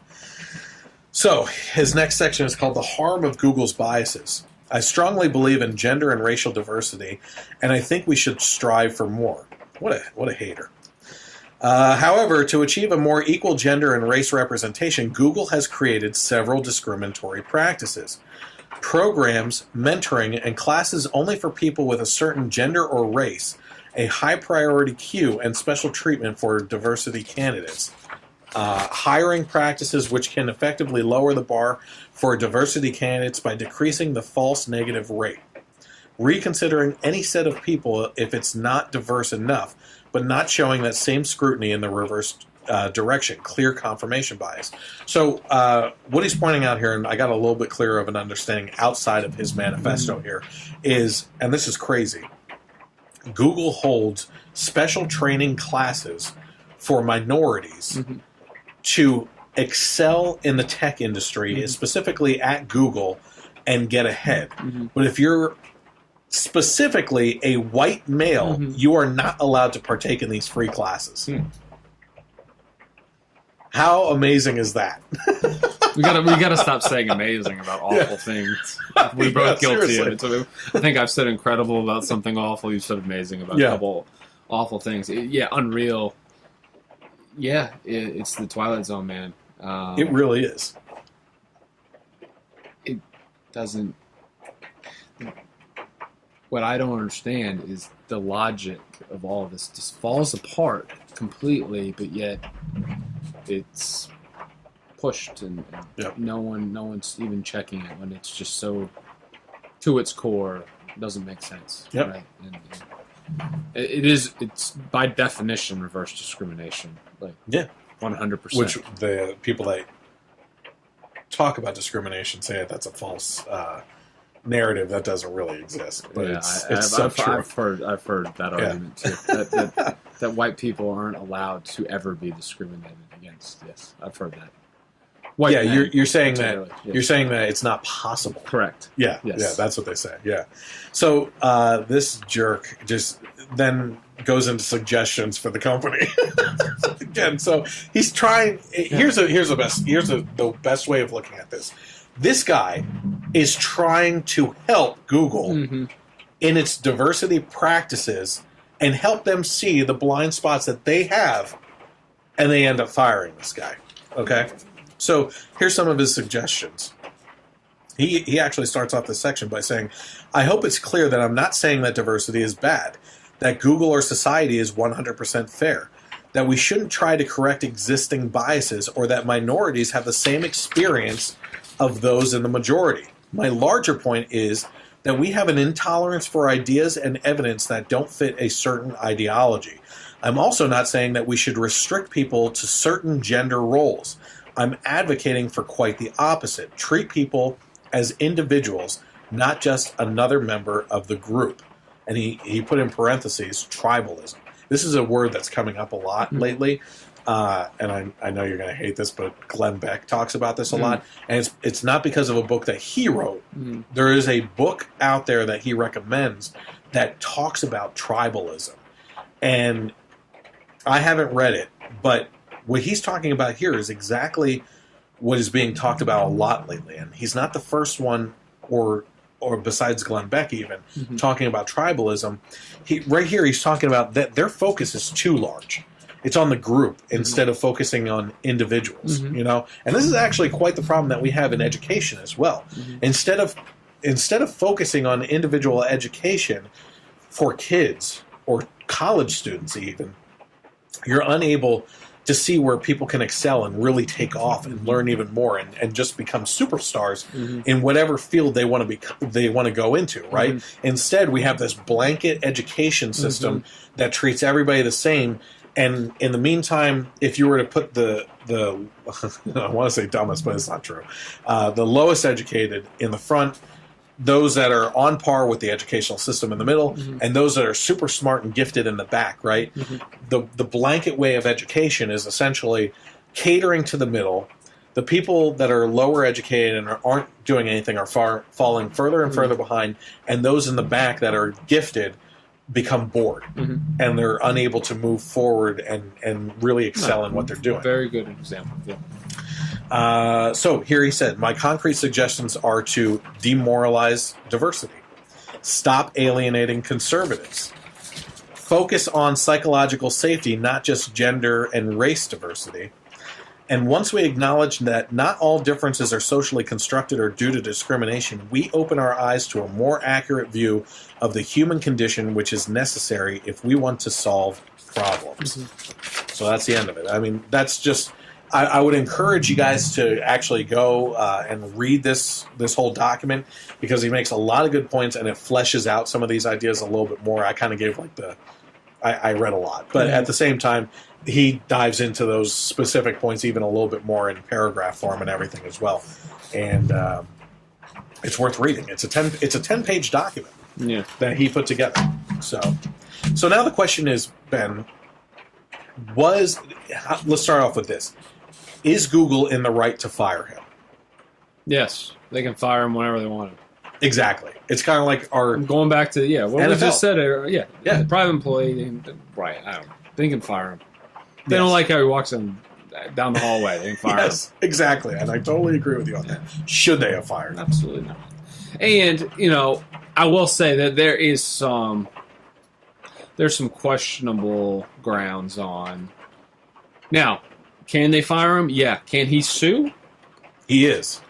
Probably, and he's probably going to win, in my opinion, based on how his tone and his coverage and the facts. And this guy graduated from Harvard and another elite college. They don't hire dummies there. They're smart people. You just take one scenario of that article, and they're hiring or having workshops for certain groups, right? All you have to do is, if you really care, what do? You take it out of the company. You have a hiring or a training exercise for everyone. Even if it's in the company, just allow anyone to walk in. You can do that too. Yeah. A rising tide floats all boats. Yeah. Right. It doesn't matter if the boat's a little dinghy or a sailboat or a cruise ship. My point is, if you really care about, because if they're in Google already, obviously they're probably talented on some level. Minority, and it doesn't matter. They're all talented people. My point is, if they're really looking to bring more, if the ultimate goal is to bring more minorities into the picture here, you go into those neighborhoods and communities that are struggling, with the scenario you talked about, right? Mm-hmm. And you provide free education for everyone. But, you can go to a lot of communities that have 90%, 95% minority. So they could still do that and it serve their goal, but at least not be just blatant, like I said, reverse discrimination. Yeah. At worst here, number one, it's fascist in nature what they're doing. And number two, they're trying to promote actively that they're diverse, but they're ending up looking like hypocrites. But they're not. Yeah, they're not at all. No. Yeah. Any other thoughts on that before we switch subjects to the last one? No, I mean, I think they'll have a good opportunity in the lawsuit. I think so too. And honestly, it sucks for Google because I thought it was very balanced right up. I do think he cares ultimately. I think he was trying to drive change, and I don't think he was inflammatory anywhere. It's just we've gotten to the point now that just having a dialogue, and that's what your very initial point was, just having a dialogue opens you up apparently for being fired. And, yep. Why I defend the right to an employer to fire anyone. This is a bad situation. Yeah. And bad case of that. Yeah, there's a difference between someone going out on their own time and promoting an agenda that can be traced back to, I guess, being a representative of the company. But in this case, it was originally an internal memo. Yep, that got leaked. Yep. And it wasn't even an agenda outside, like, on the LGBT issue or anything controversial. It was literally him trying to help the company out through what would, in essence, be an electronic suggestion box. A wake-up call for the company. Yeah, say you're not really what you think you are, right? Yeah. And no, they are exactly. They are what they want to be, right? Yeah. Okay, so I don't have anything written down for the last one. I just wanted it to be an open discussion on thoughts of this whole North Korea thing going on with Trump and everything. So this has been going on for the past, I'd say, about 2 weeks now, that it's really heated up with everything. And prior to that, the past 20 years. 70 years. Yeah. It's actually been 70 years. So Kim Jong-un, who is the successor to Kim Jong-il. Yes. Star of one of my favorite movies, The Interview. Yeah. Or Team America. Yeah. Oh, yeah. But Matt Damon. But so what's going on is it's heated up over the last 2 weeks in that Kim Jong-un is making threats against America. Mm-hmm. And for once in our lifetime so far, we have a president that actually has a backbone that says, listen, you little I'm not going to take it. You know what I mean? Like, for once, instead of like the comparison being Obama in Syria drawing the red line in the sand and saying, you step across this, there's going to be repercussions. Mm-hmm. They step across and he's like, here's the new red line, guys. Like, you know what I mean? And that happened while we were working together, the whole Syria thing. And he tried to go around Congress and launch missile attacks on their compounds. I told you that was all linked to Benghazi at the time. So anyway, he's ramping up this behavior over the last. I mean, this is like hour after hour. That's why I didn't even write anything down, because by the time this podcast gets edited and out there, I mean, it's going to be way blown out of proportion. Hopefully, not any big thing. I have my criticisms of Trump. Obviously, I'm not a huge Trump fan. Yeah. I like what he's doing, but I'm going to praise the hell out of him for this, because, like I said, it's the first president to take a backbone in this situation and actually stand up to this little guy, this little puppet over there, right? But Trump is his own worst enemy sometimes, right?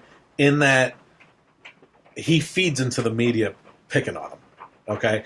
And one of the things that he said in response to Kim Jong-un was, if they do anything, it'll be the likes of which they've never seen before, you know? And it's like, he says that about everything. Yeah. That's how he says, it's the likes of which you've never seen. I heard it's going to be the greatest. Essentially referencing former president, very similar address. Okay. In tone. I think it was actually intentional. Well, I want to say Truman? Possibly. But my point is, the media is taking that statement, unlike the likes of which has never been seen before, fire and brimstone, essentially, you know, whatever. And they're twisting his words and making it out to be nuclear strikes. Sure. He did not say nuclear strikes at all. And he's a smart enough guy. He has General Mattis and General Kelly surrounding him right now. Two great military leaders that are helping in his cabinet. He's not. That's the other thing. They're trying to make this out like it's always that thing in the elections. Do you want this guy's hand on the button? You know, that's not how easily it goes. He can't wake up in the middle of the night reaching for his phone and accidentally hit a nuclear button to send off a nuke somewhere. You know, it's not that easy. There's keys, there's passcodes, there's like going through all these procedures. It's not like a 5-minute situation at all, you know? And they try to make it out that way. Sure. And they're trying to say that he's talking about a nuclear strike. That is not what he's talking about. And it wouldn't even be possible, because most of their stuff is deep in the ground of like mountains, so it can't be hit by anything. And you don't really want to drop a nuclear bomb on the border, because Seoul's like 35 miles south of demilitarized. So you don't really want to be nuking and having radiation fall out into your allies. Where 25 million people are 25 million. And even really the North Korean people are just as much victims. They are completely brainwashed. They are true victims. They are. But could you imagine if they were just released into the real world, like after the leader was killed or something? I mean, I remember back in the election when me and you would go at it and you were telling me how bad Trump would be. And a lot of it you were doing your marketing for your guy, and I understand it. But I told you, I'm like, you know, there are things that Trump cares about, and there's things that he's going to go into office and literally turn the reins over. And quite honestly, the military is one. Yes. And, you know, he cares about the military. He cares about it, but his in my opinion, his thought process is, we have great generals, let them do what they've been trained to do, and don't chain them up, you know. You know, let them dogs of war. You know, they're not going to be overly aggressive. They're not just going to go out there and cause conflict. These people, a lot of them are very diplomatic. They're you know, diplomatic first. Mattis is, and I just think that he's out there because he's got very diplomatic generals. He's out there playing the propaganda in a little bit of propaganda. Trump. Okay, Trump's out there playing the propaganda angle because he doesn't want his generals didn't need to go do that, but yet he still wants to send the message to the little man over there who really only, when he goes to bed at night, the only thing he's worried about is trying to stay alive, right? That's all he cares about. Kim Jong-un? Yeah. All he wants to do at the end of the day is stay alive. And so when you have a president that probably most of the world leaders out there think he's not crazy, but he's not. No, I'm talking about Trump. A lot of world leaders think Trump's not crazy, but you don't really know what to expect from him. Yeah. Oh, I'll just say unpredictable. Yeah. And really, what do you attack? Do you really know? Well, when Trump goes out and said that and then doubles down on it, I didn't say enough. Yeah. That kind of gets through to them a little. That could. He ripped into Obama too. It was great. He even said Obama cowtailed and the whole red line situation. He kept on going back on it. And I'm not gonna tell our military strategy days ahead of time like Obama did. Reuters reported today that despite everything that's been said, diplomatic back channels have been going on for weeks, and they still go on. Yep. Again, there is a propaganda angle, and just Trump doesn't want his advisors to go out there and say, we're going to bomb the crap out of you, right? Yeah. He wants them to look like the diplomatic ones, the ones that don't want war, the ones that seem measured. He doesn't care. Right, and plus he just loves pushing the media's buttons. Oh yeah. So absolutely. When he gets the chance, to double down, he takes criticism. It doesn't bother him, But it also is. I think it's I will say it bothers him, but he's not gonna let. But he's going to then strike back, and then he's going to feel better about it. So here's the other thing about Trump too, in his favor. Yeah. With my opinion on it, if anything happens, and he's already in this hot pot because of his comments and taking a backbone, right? Mm-hmm. If something, God forbid, would happen that there's a strike either way of some sort, Trump is going to be blamed for it all going down on his watch. Yeah. Yeah, but the reality of the matter is, as we said, it's 70 years, but especially the last 30 years, I would say since Reagan, probably Carter's time, I would even say, that we have Republican and Democrat presidents that essentially kick the can down the road the whole time. And we're hoping that, hey, this guy's talking about nuclear weapons. Now they're making nuclear weapons. Or, I'm sorry, they're researching them. Oh, now they're miniaturizing. They're making them. Now they're miniaturizing them.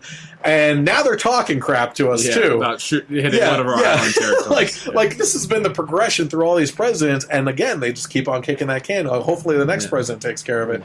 And one of my favorite quotes right now is my wife and I watched Turn on AMC. Mm-hmm. It's about Washington spies. Mm-hmm. And there was Townsend was a spy for the Americans. And he was a Quaker, so he didn't want to get involved in the war at all because that's against his faith and everything. But eventually he started sending out signals to the American troops basically through the newspaper because he was in charge of printing the newspaper, and it would be certain headlines that they would read, right? And my favorite quote right now, it was in the last episode, was he was found out that he was doing this, and the owner of the newspaper caught him doing it and said, "Why would you do this?" And he said, "Those who sit on picket fences eventually get impaled." Right? And I'm like, holy crap, what a great quote. So I apply that to this situation, without right? question. Which is all these presidents have been sitting on the picket fence for so long, and Trump jumped off of it. He wasn't on it in the first place, it doesn't seem. And he picked a side, which is on the American people's side. Or I would even venture to say the world side. Exactly. For sure. And we have this guy. So now Kim Jong-un is talking about launching missiles at Guam. He's definitely in his head. He's at least talking or thinking about Seoul in South Korea. They keep on talking about Los Angeles being a target. And it's a possibility. And I think the last thing he said was they'd only nuke the U.S. He's trying to play the global political game. I think 30 years ago, before we had satellites flying over the country every 5 minutes, before we had communications intercepts, and really knew we Before had we found Kong Skull Island. yes, correct. Yeah. We have not the best intelligence, but we have enough intelligence. And they do fly imagery over enough, and they have Yeah, you can see general concentration camps. Yeah, the general idea of what their capabilities are. But assume this is 30 years ago. You think, and we know they have a miniaturized nuke, and they have the capability to hit the United States. And we don't have the satellite infrastructure, and we don't have the communication and the data and the intelligence that we have now. You think any president wouldn't have reacted already? I mean, I think we're complacent only in the fact that we have, this new age of technology that allows us to be very patient. But, back 30 to 40 years, there's a good chance that no American president would have allowed a crazy little dictator to threaten U.S. Hell no. without. I honestly don't know anymore. Obama? No. Like I said, he kept on redrawing the red 40 line. years. I'm 30. I'm just saying, go back in time. Okay. Yeah, so say Reagan. Oh, Reagan would have destroyed him. I mean, yeah, may not nuke them, but Yeah. he would have acted because you don't have the technology to know when that missile is going up. Yeah. You don't have missile defense systems. You literally have a guy with, for all you know, a crazy guy because you don't have intelligence in there. They have a nuke, but that's all you know. Well, what do? You have to do something, right? So the times have changed. Yeah. And now because we have technology, we're just forced to be complacent with these crazy people. And you're right. It's not even that he's crazy, though. But the picket fence thing is right because, yes. I mean, he's still young. And generally, when you're considered a deity, which he is, yes, that's generally, I would say by the time you reach a certain age, you're probably going to be nuts. Yeah, okay. If you think you're a god, yeah. between the age of right. of 30 and 60, there's a high probability of you doing something literally insane. Yeah. Right? Yeah. So, I mean, that's the picket fence analogy, right? So, that's there is a chance, whether Trump deals with this now, that if he stays in power in 5 years when that tech is really available to hit New York City or Washington, D.C., something could happen. Yeah. Now, here's another thing that a lot of people don't really think about, and it's often not talked about in regards to North Korea, is they laugh at the capabilities of North Korea being that typical communist country, like they shoot off all these missiles and they're exploding way up in the air instead of hitting a target. And I think they launched off at one island and only 45% of the shells hit the island. And 20% of those shells that hit the island were duds, right? So, okay, there's a case to be made there, right? Sure. But what a lot of people aren't thinking about is the ones that go off at high altitudes, right? If a nuke were to go off up in the sky at a certain altitude, which is what they're reaching where they blow up, it could cause an EMP. Sure.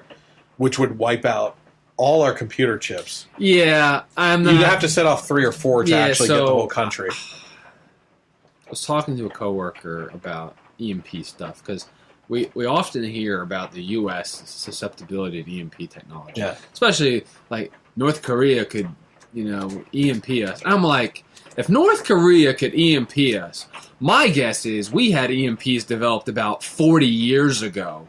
Well, it's not even an EMP directly. No, I'm just saying that our technology. I think we have distortion technology like EMP, probably weaponized and probably under the most top secret weapon systems beyond nukes. That really, you don't even want anyone to know you have the capability. I really believe the United States has that ability. Oh, absolutely. Yeah. And I think that's the next gen of warfare, truthfully. And I think. I really think that we could ultimately take some kind of military action in North Korea through using an EMP to stop them from being able to retaliate or launch a nuke. But I just think it's something that you launch them into the dark ages. Their people are already being tortured in the dark ages. Well, they're in the dark ages. I mean, you could EMP their country and they could rebuild. Most people wouldn't know. You could rebuild it. Did you hear something? Yeah. I mean, I'm of the opinion you just tell China you can go take it over. That's what say, hey, you have this land dispute with Taiwan for here's your. We'll give you this piece of land. Let that go. You can go take it. Yeah. All right, it's yours. Get rid of them. You can manage it, and it's going to be the Korean Republic of China. Yeah, and it's yours. Yeah, and problem solved. Yeah. Just let them do it. And they do it if the world community said so. But, I mean, taking over sovereign nations is a big no-no. I know this is a radical idea. But, I mean, just let them. Yeah. Let China just have the land. It's just absolutely crazy. Like, the stuff that goes on in Korea, or North Korea specifically. The guy that was just interviewed yesterday or this morning was saying that if you look at Google satellite imagery, you can see the concentration camps. Of people. He also said that if you are imprisoned, it's 3 generations of your family that go to prison. It's crazy. Yeah, yeah. And sometimes they don't even tell you why you're going to prison. This is why I do worry. I mean, he's not insane, but when you think you're a god, the longer you think you're a god, you start to get really crazy. Yeah. That's just my worry about the longevity of dictators and family of dictators with nukes. Yeah. Yeah, and it just says a lot that North Korea has nukes and Iran doesn't. I mean, how on earth? I think Iran does. Well, they will use them when they get the opportunity. They care more about killing Israel than us, than the Great White Devil. They just care about killing Israel. All right, so question for you. Yeah, I like putting you on the spot and shaming you into doing things, obviously, or guilt tripping you into things. So I have It coming out. Are you a horror movie fan at all? No, not Clowns. So I won't. Same here, and it's because of the original It that I am not a fan of clowns, but I love it. And because I'm honestly afraid I might see a clown at the wrong time and react, and it would be bad. Because, okay, here's what I'm going to guilt trip you into: Thor Ragnarok. I'm seeing Thor. All right, you're coming with me to see Thor and do a movie review. That's what I'm telling you. Honey, it's not my fault.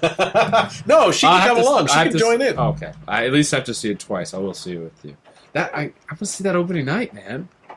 Yeah, I will see it again. And that's going to be an IMAX. You got to fork up the big money for that ticket. I will for that. All right, I'm excited because I think, personally, I'm not saying that it is, but for me, Thor in the Marvel Universe has been the weakest of the movies. Well, actually, no, Hulk has been the weakest of the movies. But after that, it would be Thor. And I think that you can see the stylization that they're getting from Guardians. Yeah. And I'm really excited that they're going that route because it looks freaking incredible. I think, you had to let loose on the fantasy side of things. I mean, you can have Thor on Earth, but to really make it work, you just really have to throw the reality out the window and go straight to the crazy. Yeah. Because he's a god at the end of the day, right? Yeah. But he's a god who fights in wars with people that can actually hurt him. So clearly there's this universe and reality out there that is crazy, right? And I think they just had to go that route. And I'm hoping they do it. Jeff Goldblum is in the movie. Yeah. So, as the Grand Master or whatever his name is.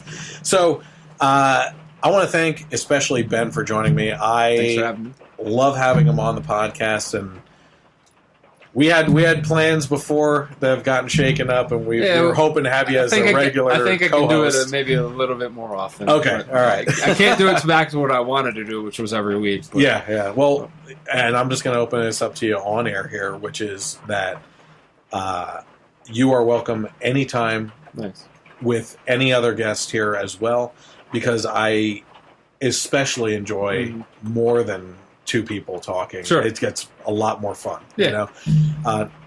so that's always open. More going off on tangents, but it's good. I mean, sometimes I have to throw so much material and prep into writing all these things. If I could narrow it down to 3 topics instead of 10, where we just talk about the topics longer and get more diverse opinions into it, then that's even better for me and less prep time. So when are you bringing on the liberals? That's what I want to know.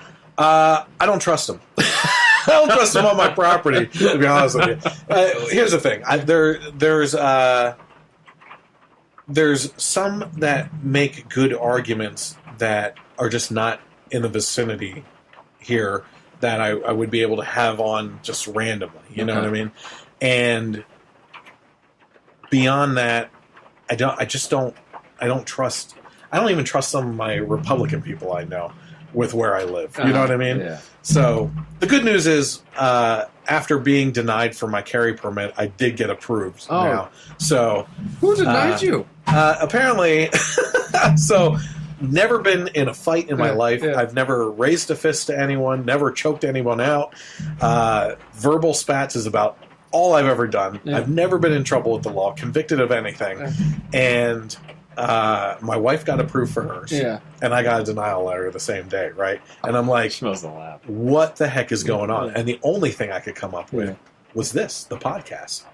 And political commentary. Now, it seems crazy, and I understand that. But at the same time, under the Obama administration, Janet Napolitano said that possible domestic terrorists include Tea Party members, the religious right, those who want smaller government and less taxes, and being conservative? Smaller government, less taxes? Yeah. So basically, I fit into every freaking category. Yeah, man. You're a terrorist. So I don't even know if I can board a damn plane. Yeah. So what I did find out, thankfully it wasn't this, is that when I contacted the state sheriff, who contacted me when I appealed it, he went through all the questions again verbally and asked me if I was convicted of anything, and eventually said, well, it's my belief that they confused you with another person with your same name and just didn't do a deep enough investigation. To me, listen, if we're talking about guns here, I want you to do a pretty in-depth investigation. Yeah. You have my social security number, you have my address, you have my birthday and everything. Dude, you're making an argument for the left right now. No, but what I'm saying, it's actually an argument against the left because they say it's so easy to get a gun. I can't even... That permit was used for me to purchase another gun recently, and they said had you not gotten your appeal through, you wouldn't be able to get the gun. But they're going to say, after you said that, the people screening these applications are idiots. Well, no, and they have no business giving. You know, that's what my argument. Or they're just not detailed, or clearly confusing people with different social security numbers. Yeah, that is a problem right there. Hey, thanks to the government. So, again, thank you to Ben. He's welcome at any time, just like any of my other guests. I love having more than two people, so hopefully people come back all together. In the meantime, I want to thank everyone else for tuning in. If you are interested in following along, the information is at the bottom of the screen right now. But if you're listening to the audio podcast, which is on KLRN Internet Radio on Sundays from 3 to 6 p.m., or they've also put me on iTunes, you can find me on Facebook by searching for the Generation Y Conservative. I encourage you to like and share that. You can also subscribe to me on YouTube by searching for the Generation Y Conservative. And then you also have me on Twitter, which is at Gen Y Conservative without the E on the end, and interact with me there. That thunder just hopefully shook my leg. We'll still be alive for the next time. So, again, thank you guys for tuning in. Have a great night, and God bless America.